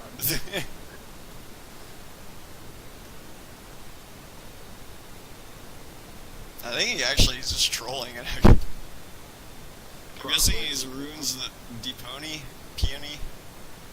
Actually, here's a good one. This is on the actual Active Sky YouTube channel. How about that? A microverse. Oh, sorry, I touched my throttle back. My bad. No worries.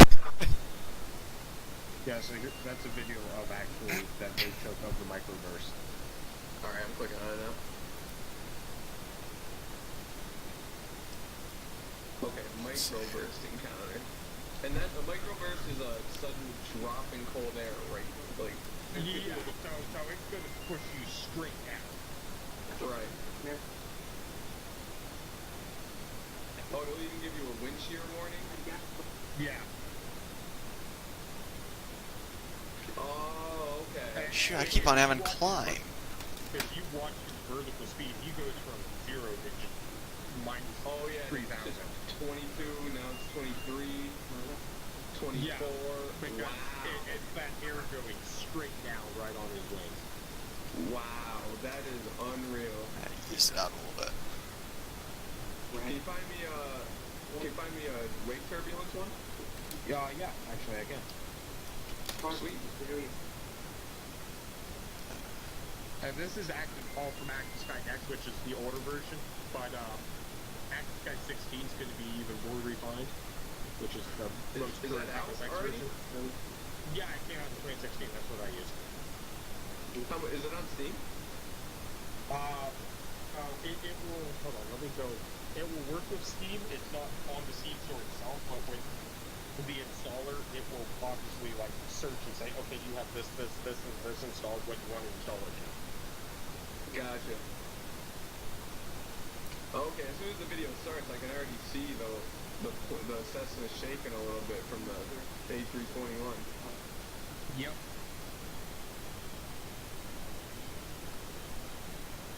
Oh, he's gonna take off right behind it. Oh, that's funny. Yeah. Because, it's showing exactly what it would do to you. Yeah. Oh wow. Yeah, that's exactly what was happening when I was flying earlier with the guy.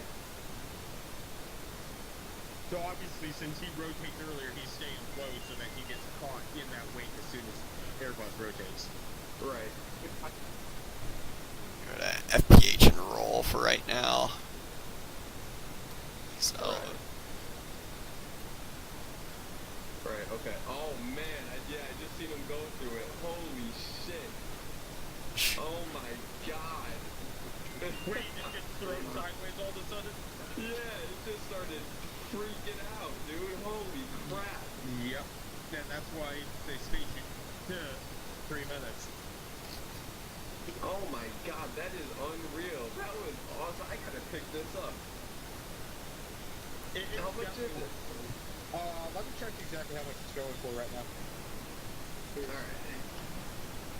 But, like, that's Active Sky is basically one of those things, like, among the flight sim community that it's like, if you actually care about simming, you get it.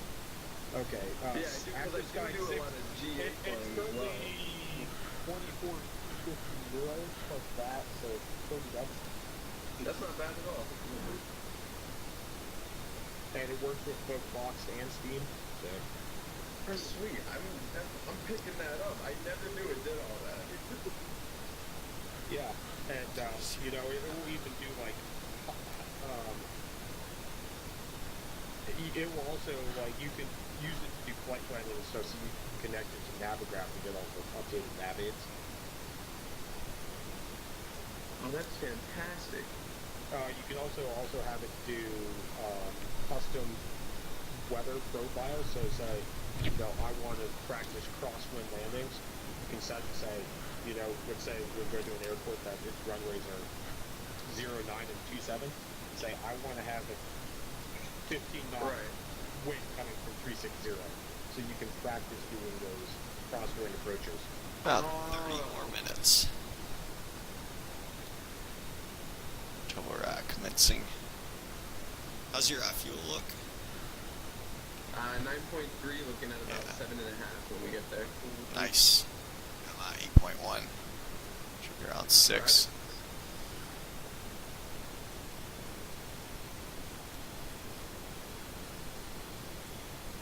What is this, Active Sky 2016 plus ASCA? What is that? So ASCA? Active Sky Cloud Art, and it does the same stuff as Rex, so you don't. Oh, okay. Does that come with it, or is it a separate add-on? It's a separate add-on. Like I don't have that. I just used all the default textures. I should probably put it on Rex.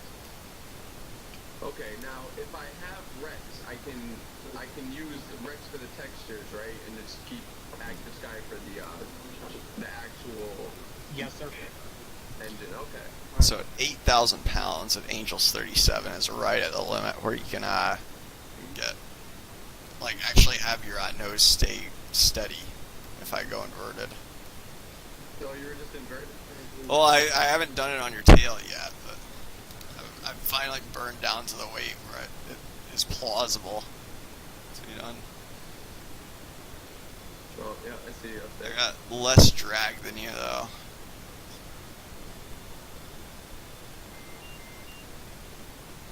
Thing is, I'm scared to dip my nose because you have to keep adding drive in order to. I don't want to get it too close because I don't really have the drive authority yet, you know, with my Right. weight.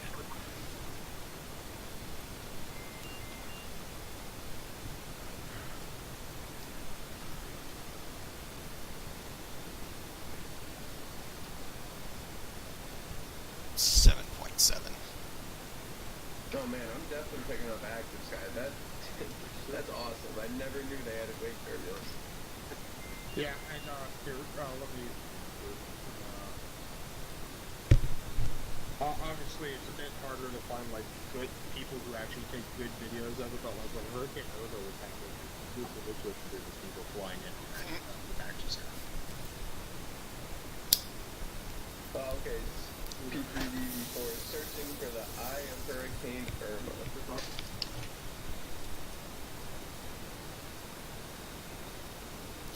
Wow, you cannot see anything.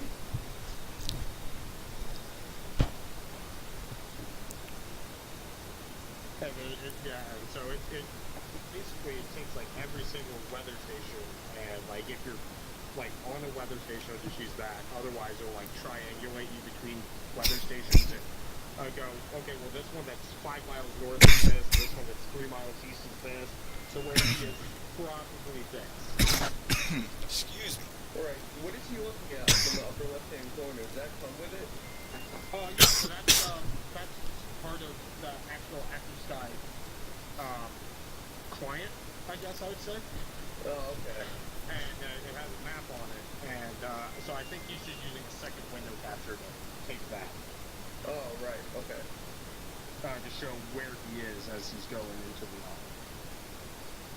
He's a bit high. I wish he wasn't. I wish he was about 10,000 feet lower for this. Yeah.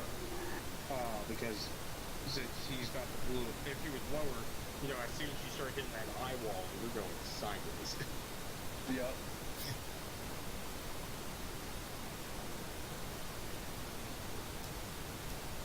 Oh wow, that looks fantastic.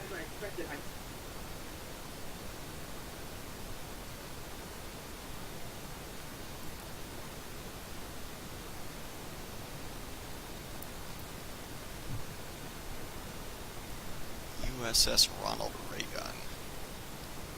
Ray gun. Oh, Reagan.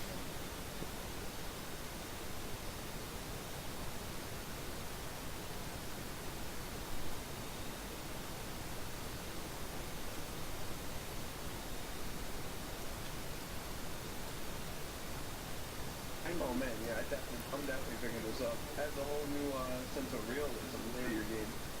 Yeah, definitely. That's why it's one of those. You know, if you're not using it, you're not taking it seriously. Right.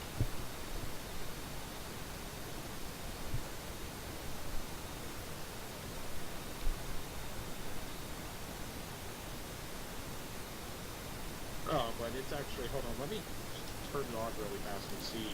Because it actually even gives you, like, there's a bunch of scenarios, like, that it will, like, load in and give you, like, a predetermined weather phenomenon that you can do. I'm wondering if it, like, how it would model different airframes, though, with weight turbulence, because they certainly would behave differently, you know, like a fighter jet versus a Cessna 172, you know. It'll take into account a lot of times, like, your weight distribution, your center of gravity, your actual total gross weight, all that type of stuff. So, Yeah. But you know, at the same time, like when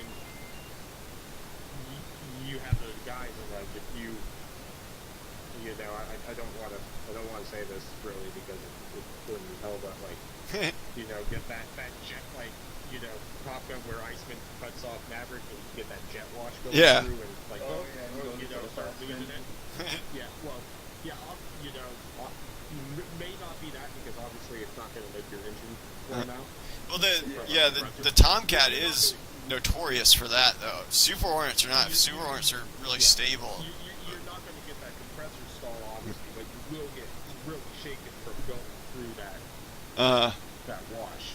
I know the Aerosoft Tomcat, though. It's if you don't even have to have I mean, actually, I guess one of the engines do a lot of times stall, but even if one doesn't, like, you'll it's nothing like Dino's Tomcat in that, like, Dino's Tomcat it's easy mode Tomcat, you know, whereas the Aerosoft Tomcat is like, you really do have to know what you're doing whenever you do, like, a turn in it or something like that. Like, if you yank it too hard on the stick, it will enter an unrecoverable flat spin, you know. Yeah, so, like, here we go. So, like, and it's got, like, a couple scenarios, like, so, here we go, you know, and it'll give you background to what the scenario is, so, like, for this one, scenario is microburst encounter, and so, it says, this scenario demonstrates a microburst encounter experienced by Delta Airlines Flight 191 on approach to Dallas-Fort Worth during intense thunderstorms. Flight 911 was a, Lockheed TriStar operating Oh yeah, that we were talking about the other day. Yeah, Fort Lauderdale to LA. Yeah, While, it's one of my favorite airplanes, L-1011. Yep. So, Lockheed L-1011 operating this flight encountered microburst on the approach to 171 Dallas Fort Worth International Airport. Pilots were unable to successfully escape weather event. Aircraft impacted the ground miles short of the runway. Hit a car driving north of the airport. 2 water tanks disintegrated, killing 136 on board. 128 of the 152 passengers, 8 of the 11 Rewind to your driving bingo. the car.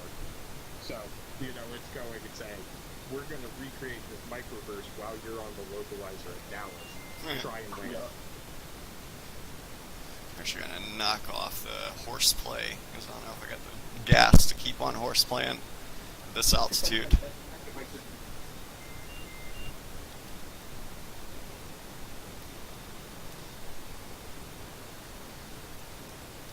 There's also, but like, it will give you all sorts of I'm not gonna say that name, protection. but someone just joined the game.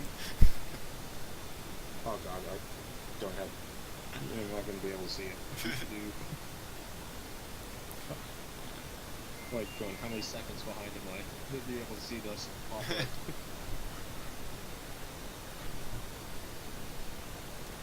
You might just have to open your chat box really fast so I can read it. Oh yeah, he just left. No, okay, then I'll see it go across the screen again soon. Yeah, I opened up a box for a second there too. Okay, It's definitely not something we endorse. Okay. This is good to good. But yeah, Active Sky's definitely But yeah, as soon as you said there was microburst and jet wash, I immediately I was sold at that.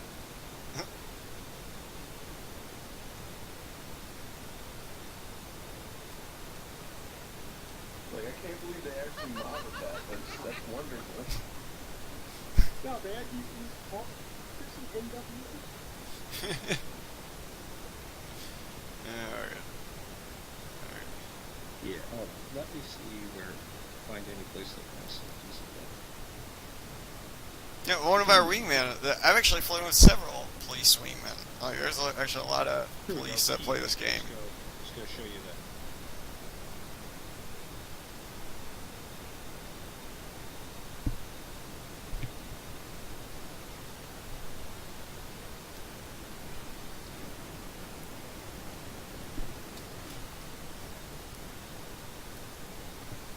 $240 nautical miles.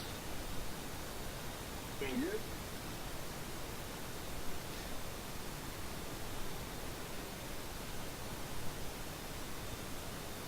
Which actually, you remember how to do speed estimations or time ETA estimations? Yeah, you just move the decimal point. Yeah. So we're doing about 9 miles a minute or 9.5 miles a minute. We're looking at Yep. 230 miles approximately.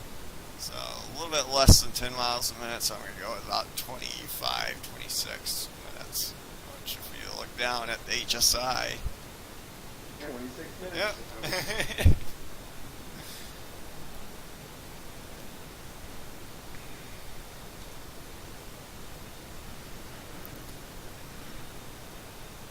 But yeah, that's that was what I was talking about. Like actually in flight school, like military flight school, you'll get graded on stuff like that. And if you like so you would have to plan your flight out and adjust your power accordingly to say hit waypoint 0 at a certain time, you know. So so you start having to play those math games, you know, like, okay, well, I'm doing 9 miles a minute now, I gotta make it there, and like I'm too fast right now, maybe, you know, so like I have to do 8 miles a minute, you know, if I want to be there in 30 minutes, you know. And then as you get closer, you obviously make a little bit more adjustments, and you have a minute window to hit, you know, plus and minus 30 seconds from your your estimated time of arrival. And I'm not sure, they may very well change that by now, you know, like even maybe more stringent standards, or maybe you get higher grades if you. But I do know it's something along that basis, you know, like. This is coming from someone who's never gone to flight school, you know, for the military or anything. So I was a Navy corpsman.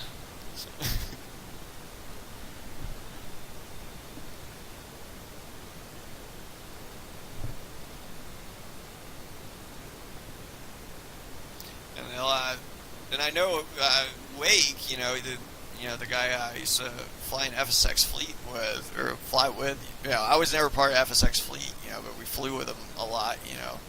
And he was saying, you know, even when they plan their flights, you know, around the ship and whatnot, or around an airport, like it's so planned that like by the time you're taxiing back, like you're expected to hit fuel low master caution on your taxi back, essentially. Which is like, so you have to plan it to that degree, you know, like how much gas you're gonna have when you get to the airport, and time wise and everything.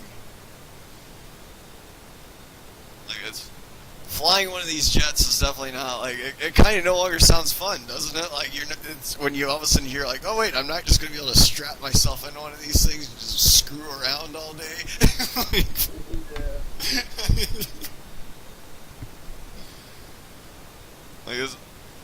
Like no, every time you get in there and you're burning tax dollars, like you're doing it with a purpose and with a plan.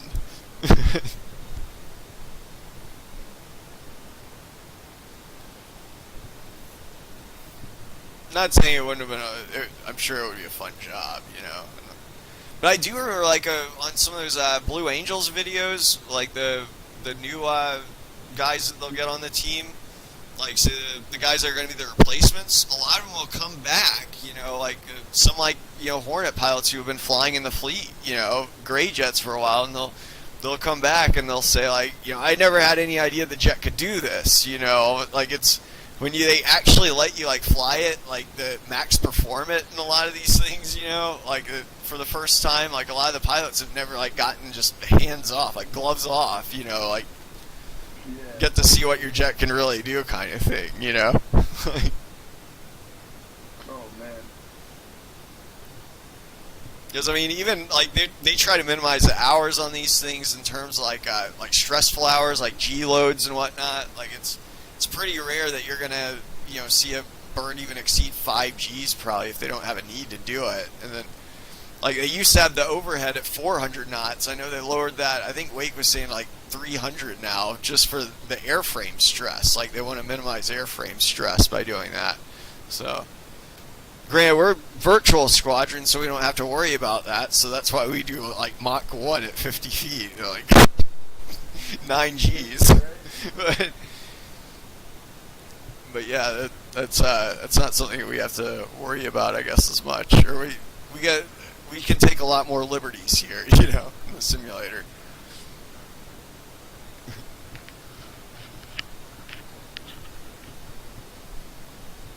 And obviously, we like to do it on the port side, not the starboard side, which is starboard side's obviously NATOPS.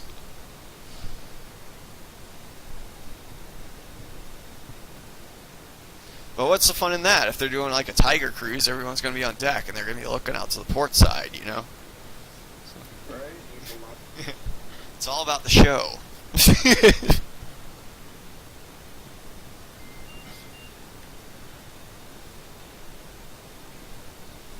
I'm actually going to turn on my formation lights. I ain't fucking my lights down.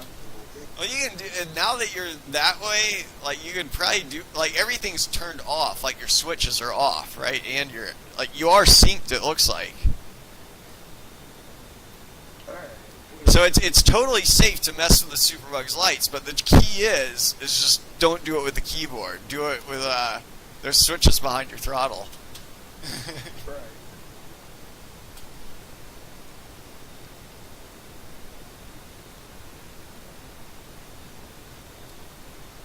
That was the wrong thing. There you go. I got your nav lights on. That's a lot. Turn mine on as well. The very top knob is the format. Yeah, there you go. You got your lightsabers on. Aren't those a formation lights? Yeah, that's what that's my nickname for them. That, Oh, okay. yeah, that's the ones that I got on too. Or you see them on for me, right? My lightsabers. Yeah.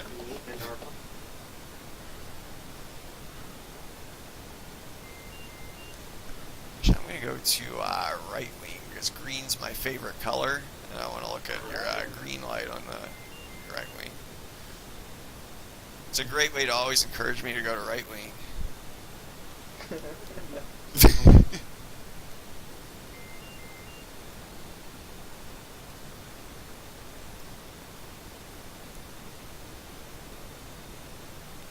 I'm 172 miles out.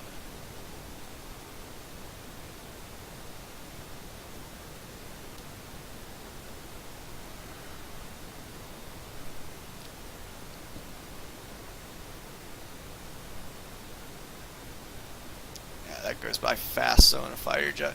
It's funny, like, when we're flying say the Cessna 340 or something like that, you see like 170 miles, and you're like, that's at least another hour and a half or so. 10 miles a minute, you're looking at about 15 minutes out. It's 18. Yeah, I know, but I'm just rounding around, like just doing it off the top of my head. You're off, Dodge. Bullshit. No, You're fired. bruh.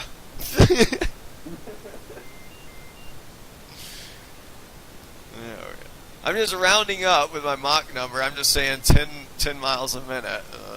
Looking at 16 minutes. No, but and also though, 15 minutes is when you'd start commencing. Anyway, so most likely. In fact, we could probably see the ship. I bet. Let me see if he's out there. Shouldn't we? He's 100. Yeah, he's within 220 miles. So yeah, I got him on TACAN.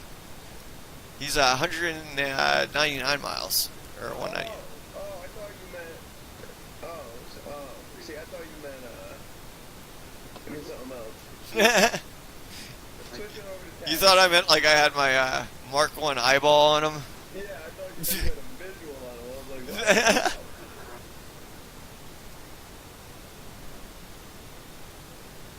It actually wouldn't be too far-fetched, though. You could probably get a visual on a ship in real life if you had, like, a dude with a laser pointer on deck and just shined it, like, if they knew where you were going to be, you know? Really? Yeah, like, as long as you have line of sight, you know, I'd imagine you could probably see something like that. Or a huge searchlight, maybe if they shined it at you or something. I know, like, they have, like, a laser or something like that for the ship that actually tells you, like, where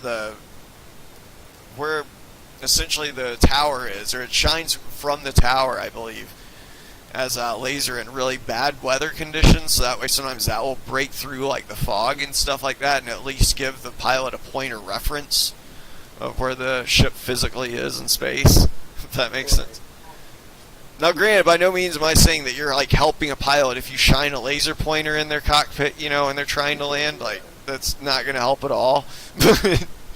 But when it's, like, a machine operated or, like, you know, like, not trying to fuck with you or something like that, it can sometimes work.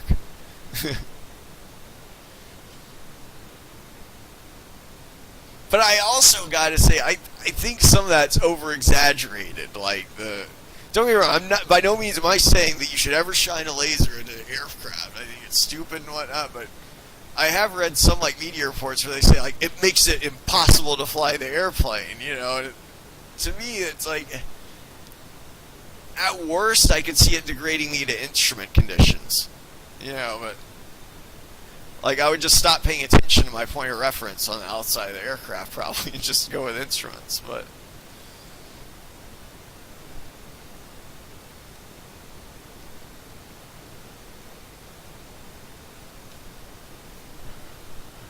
and I'm sure it could be spatially disorientating, but it's not. Yeah. The point is, it's stupid to do something like that if, like, fucking, you know, 200 people are riding along. Like, you know, you're putting their lives at unnecessary risk.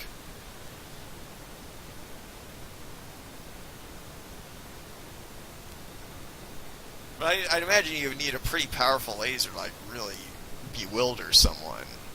But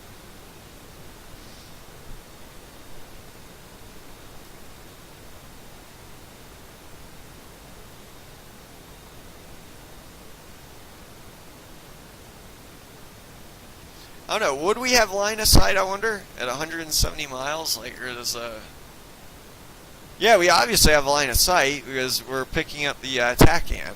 And that's coming from a tower. On the ship.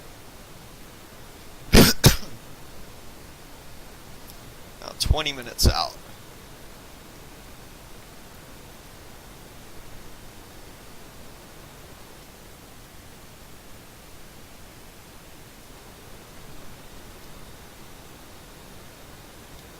Hey, where'd Scouty go?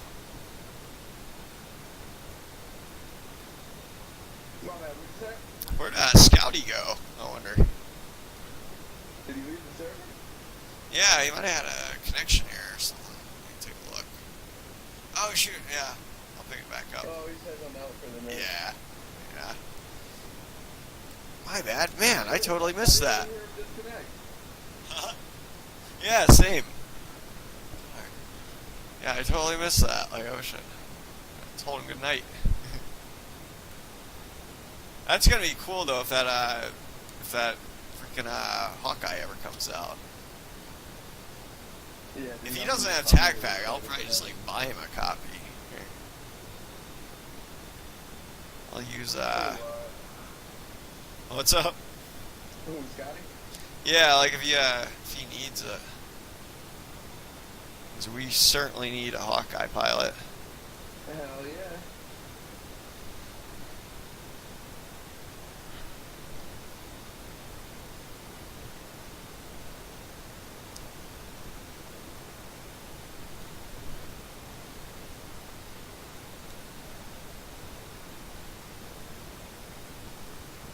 Almost home. 5.0 here. 8.0. Yeah.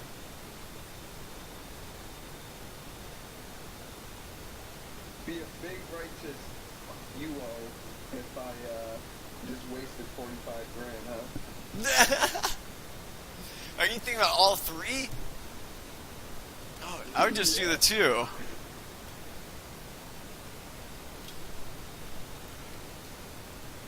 Here, wait. Before you do this, we're gonna attempt something Okay. incredibly stupid. Do you mind just pickling one for me? Yeah. Yeah. There goes. Are you trying to catch it? Trying to like catch it the fucking thing?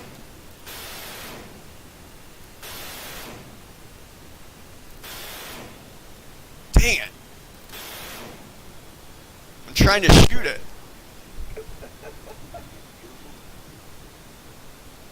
can see it. Ah, shoot. I think that one got away. Oh my god. I'm going nose cold again. You're on.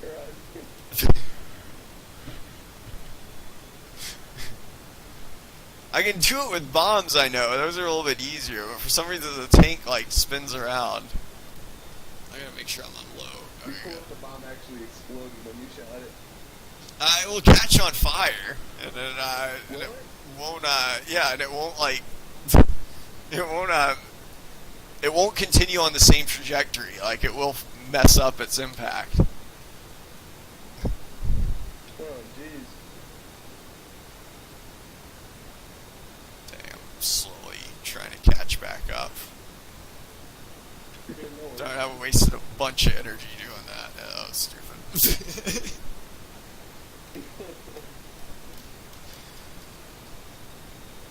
I'm curious to see in the tag view how close I came to hitting it.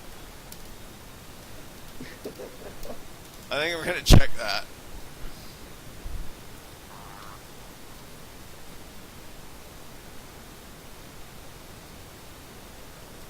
I'm gonna go nose hot for just a second, get contact right with the ship. There we go, my nose is cold. I'm 4.2.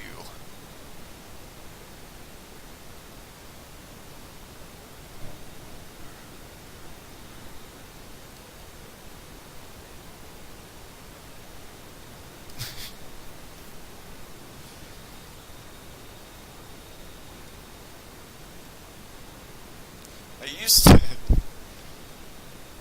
That's actually, I said like I'll never attack, anyone. Like if they're, let's say you attack me first. It does not go for bombs. Like I have been known to troll people not by shooting at them, but just like flying in really loose trail behind them, like, and just waiting for a bomb to come off, and then just chasing it and shooting it down.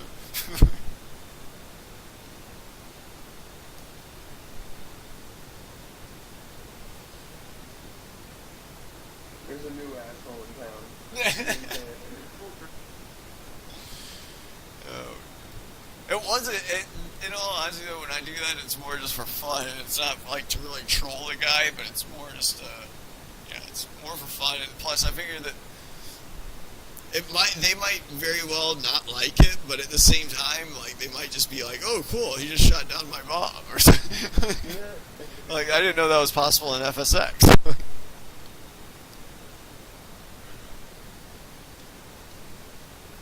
Man, I hit 3.6. I'm gonna have to ease back on the power. Fall off, you guys. I'm not gonna be able to catch back up with you. What's up? 7.8, looking at about 7.5 when I get there. Nice, yeah. I'm quite a bit behind you on fuel. I'm sure it has nothing to do with me chasing fuel tanks or flying inverted or something. Speaking of which, I'm going to go ahead and go darken ship and flip off all these lights, the switches, and the knobs, and everything. If you go to externally, you should be able to see it as well if you do the same. The other lights though are optional though. The formation lights, if you want to keep those.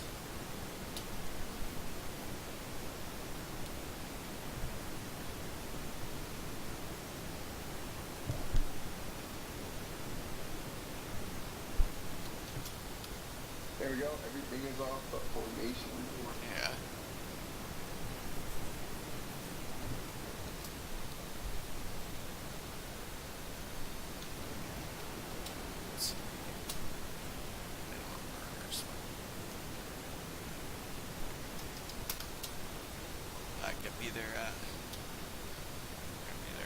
expecting 3.0 when I get there. Here in about 20 more miles. Yeah, we'll get actually 23 more miles, but we'll get a expected final bearing on the radar.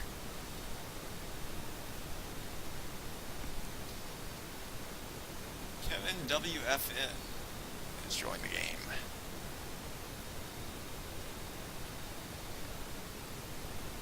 Man, this is a long stream. 2 hours and 11 minutes already. We're still about 10 minutes out from the ship. Alright.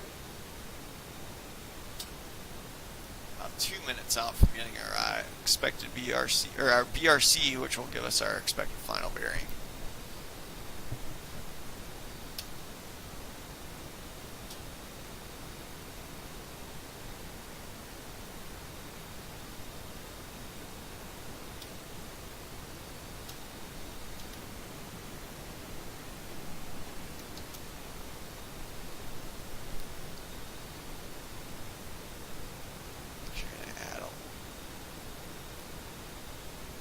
Something kind of stupid. Yeah, there we go. Put myself over Mach 1 for this flight. I'm pretty sure I exceeded it before. But I'm officially doing 10 miles a minute now. What? Doing 2 miles a minute? No, 10 miles a minute. I thought you said 2, I was like, that's not good.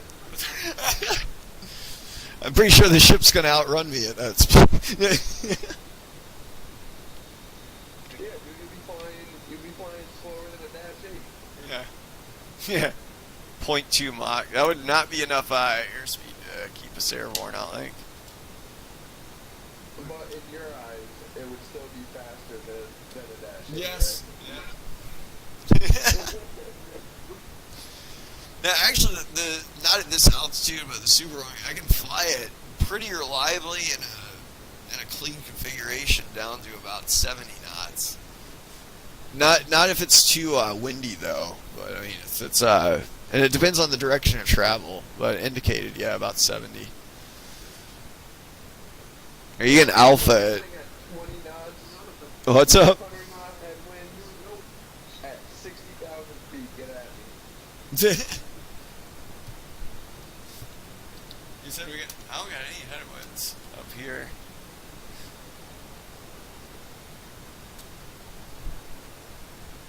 What's really funny though is I've actually, yeah, back in the day, like back in the MSF days, freaking we were able to have the ship outrun a formation of Super Hornets, or in high alpha. Because Oh my god. the way we did it though, the ship was going, I think like the max speed, I think it's like 40 knots or something like that. But we also had a headwind of like 50 knots. So if you can like slow it down, like a formation of like 2 in high alpha at like around 80 or 90 knots, and you're essentially matching speed with the ship. And if you pull a little bit more alpha, the ship will certainly go past you. We're gonna go ahead and get our BRC. We're actually within range now. Roger. Let's see here. I got the ship on radar.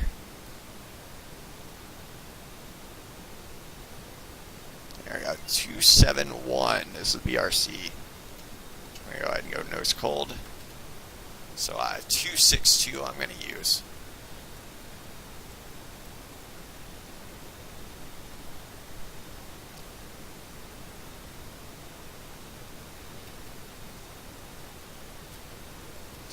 Master caution.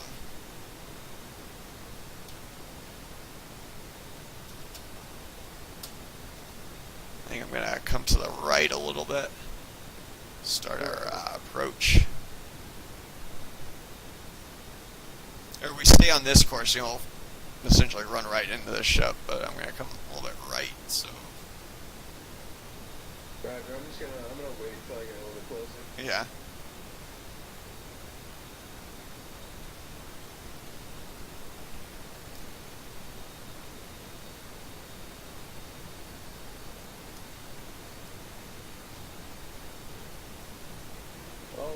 commence in about 30 miles. Yeah. It's about 3 minutes.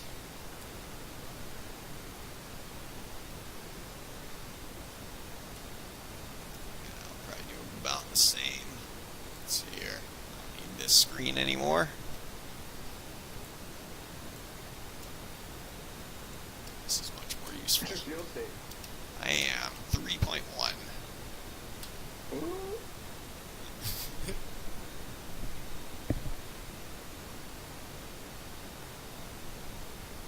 I'll be fine. I should make it.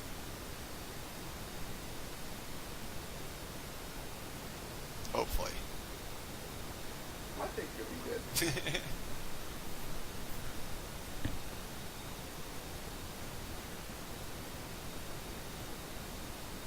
The key really is just getting up to high altitude. Like, Right. some people will get to like a fuel state like that, or like 8.0, and they'll start heading back to the ship at like Angels 15.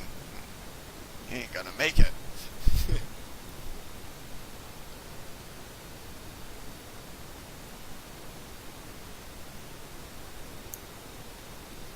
Yeah, the Super Hornet's combat radius is actually only, by the book, it's only 360 miles. But, What is it? 360 nautical miles. That's it? Yeah, but so I mean, if you think about it, though, they're supposed to have fuel like, a lot of times they're not going to have those buddy tank, or not the buddy tanks, but the 480 Sergeant Fletcher tanks. Right. Sometimes they'll have just a centerline one. Now, a lot of times they will be outside that radius, because they can always, a lot of times, like, fly up to, say, Baghdad, and there's going to be an Air Force KC-135 there orbiting, which will be more than happy to give them gas. They're on the same team usually, Yeah. so.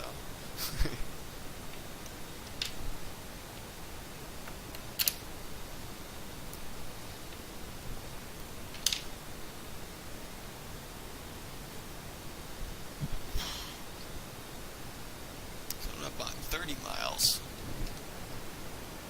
36.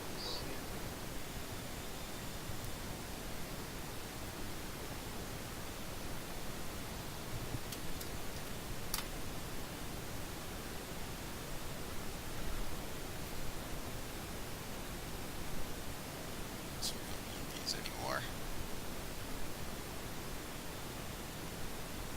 Pop off a few extra flares.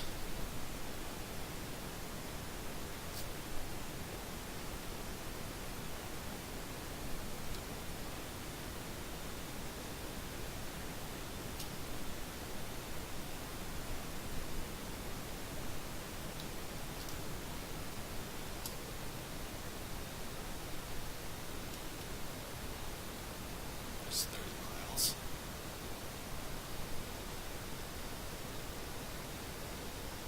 Did you already commence? Not yet. I'll run in about 2 seconds. Oh, yeah. I see ya.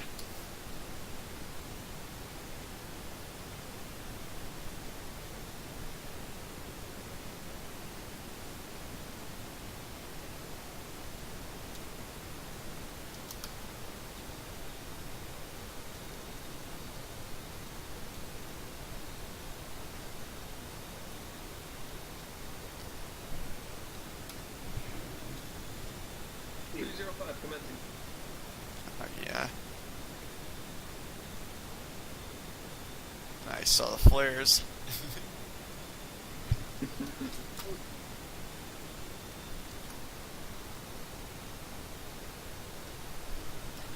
Descending at 75,000 feet per minute.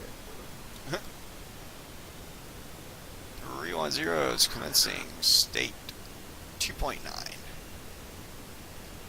0.9? 2.9. Oh, jeez. 20 miles, hook down. Same. There's my hook. What do I say at 5,000 again? Platform. And then you just say your fuel state. 305, platform, 6.3. Yeah. Let's see if I can remember that.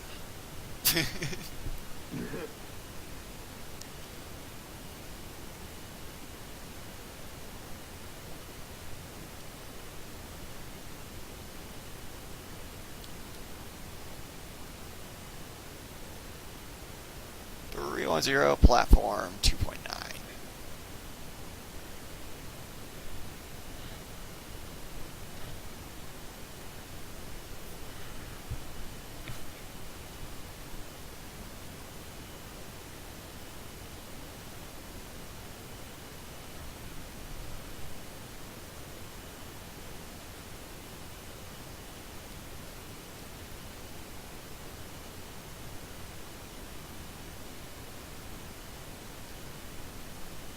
Get a 1200 feet. Anyway.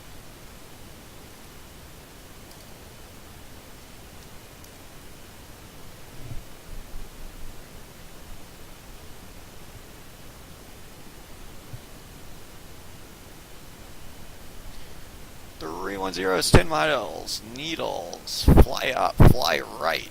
2.8. Okay, yeah. Yeah, I'm not saying that. I don't even know. Essentially, when you get your needles, you're calling out. Sometimes, like, it's because we don't have an LSO or anything that's like telling us when to call them. Like, sometimes they might be like 5 miles, say needles, and then at that point, what you're doing is you're just telling them what your needles are relative to your velocity vector on your HUD. So essentially, I see my needles, and one's off to the right of my velocity vector, and one's above it. Now, when I say fly right, fly up, like I am going to try to acquire center line, but I'm not going to try to catch glide slope yet. I'm just going to stay at 1200 or continue my descent to 1200, regardless if I'm seeing my needles high or low. And I'm just going to wait to 3.3 miles to intercept them. And at some point, you also... My bad. Go for it. 5.8 ball. Yeah. Yeah, at some point when you, like, the LSO might say like 6 miles dirty up or something like that. If he says that, then that means that you throw it on your gear and flaps and everything, which we're gonna go ahead and do. I'm just gonna. Is that why they call it the dirty pass? Yeah, well, you're the dirty loop The dirty loop, yeah. or the dirty roll that the opposing solo does, or no, excuse me, the lead solo does. Man, I'm already getting my maneuvers all miscombobulated. That deck is green. Yeah, green deck. I'm still 5 miles out. Right.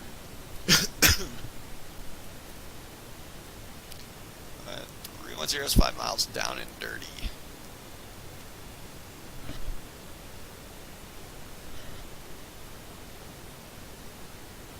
A little bit of imbalance from that missing aim 9 on my wing from earlier.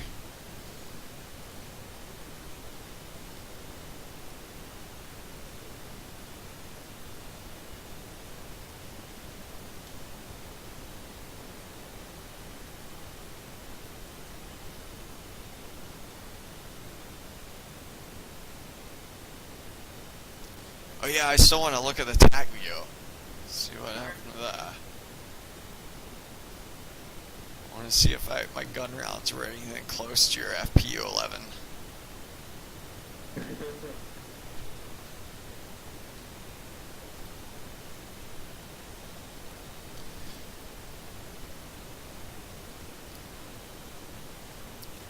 I am 3 miles and having glide slope intercept.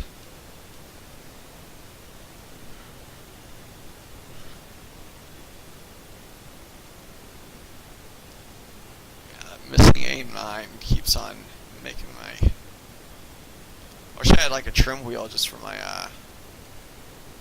my aileron or rudder input. Yeah, aim 9's throwing you off a little bit. Yeah.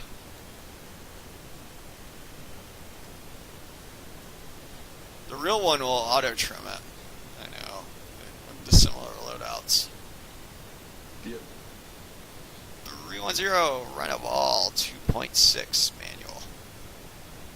Roger ball, 20 knots, I think. Yeah. I believe that is what it's set at. Let's see how badly I can mess this up. I'm a little fast. A little right for lineup.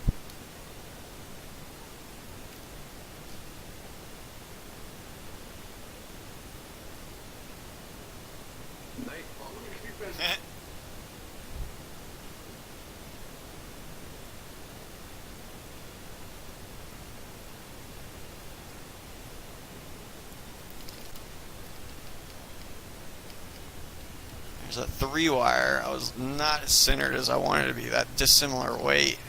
I wasn't expecting that when I let off the stick.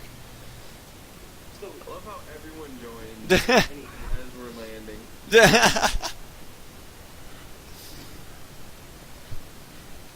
Come to the tip of the ship, Doc. Yeah. Oh yeah. Shoot. Yeah. I should leave my wings in that.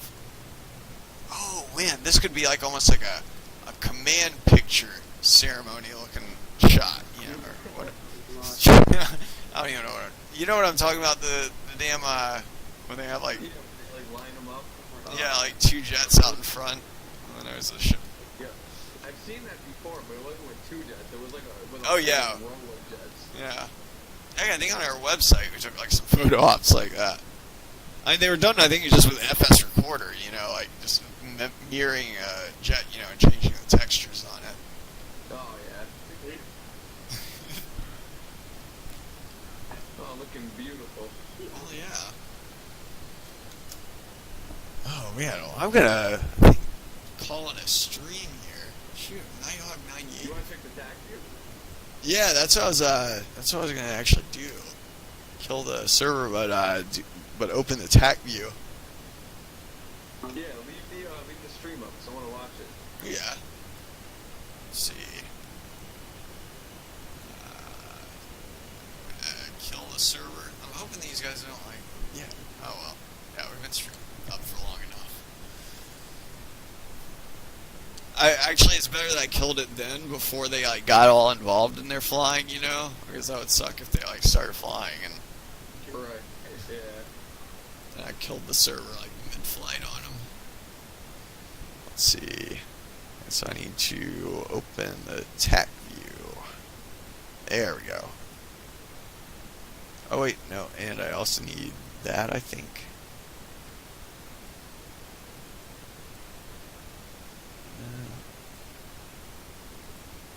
Is that it? Shoot, I can't. I'm trying to get it to show up. My bad. I know it's probably like showing you a black screen right now. I'm just looking at a blank tack view right now.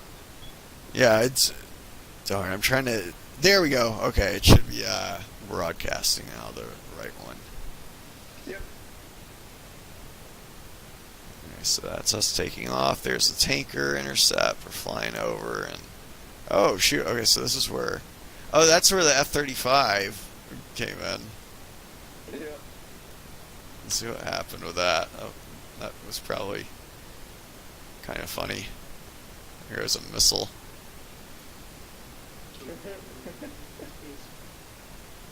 Ooh. Yeah.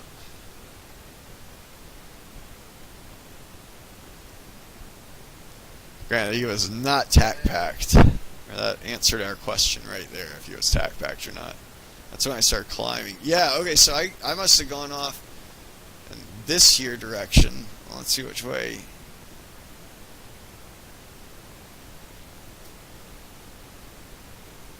Oh yeah, it just took me a really long time to catch up, I guess. There's my Magnum. There goes those 2 SAMs. I guess I fired another one. Then you caught back up with me. Alright, that's where I start shooting at the tank. Let's take a look at this. This is what we came here for. There's the fuel tank. Here, let's actually get a better view of this. FPU-11. I bet it's your first one that you jettison. Okay, I'm watching me. I see me. Let's see what my HUD looked like.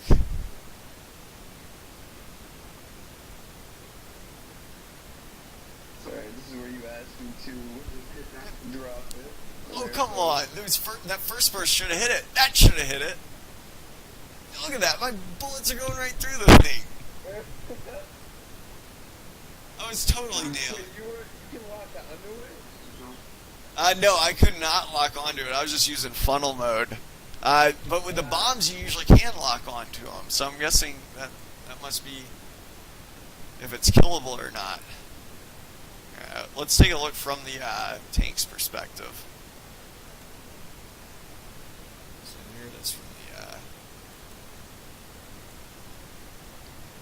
So there I am, back there. Here goes the tank.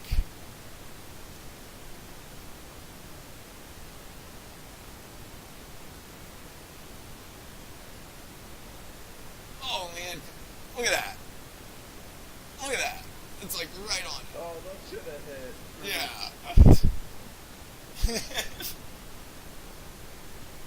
Oh, Jesus. I think it might just be not killable or something.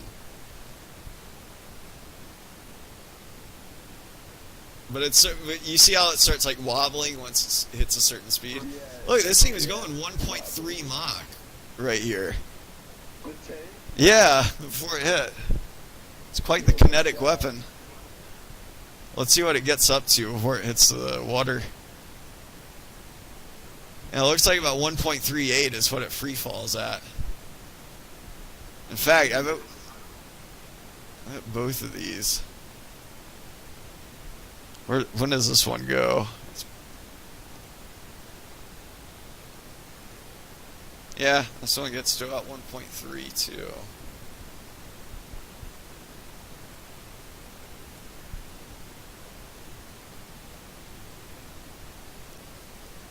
Let's see. Mine, yep, they hit about the same speed. Oh, man. But yeah, I think I'm going to call it a stream here. We've been streaming for 2.5 hours now. Crap. That was a successful strike, though. And we learned something today, how to fix the light problem. Or at least that it's not totally hopeless. Yeah, There you not totally. go. gotta mess around with it a little bit. Oh, man. But appreciate anyone tuning in. We'll probably be back up tomorrow around prime time, a little bit earlier. But until next time, wishing everyone some happy flying. And thanks for watching.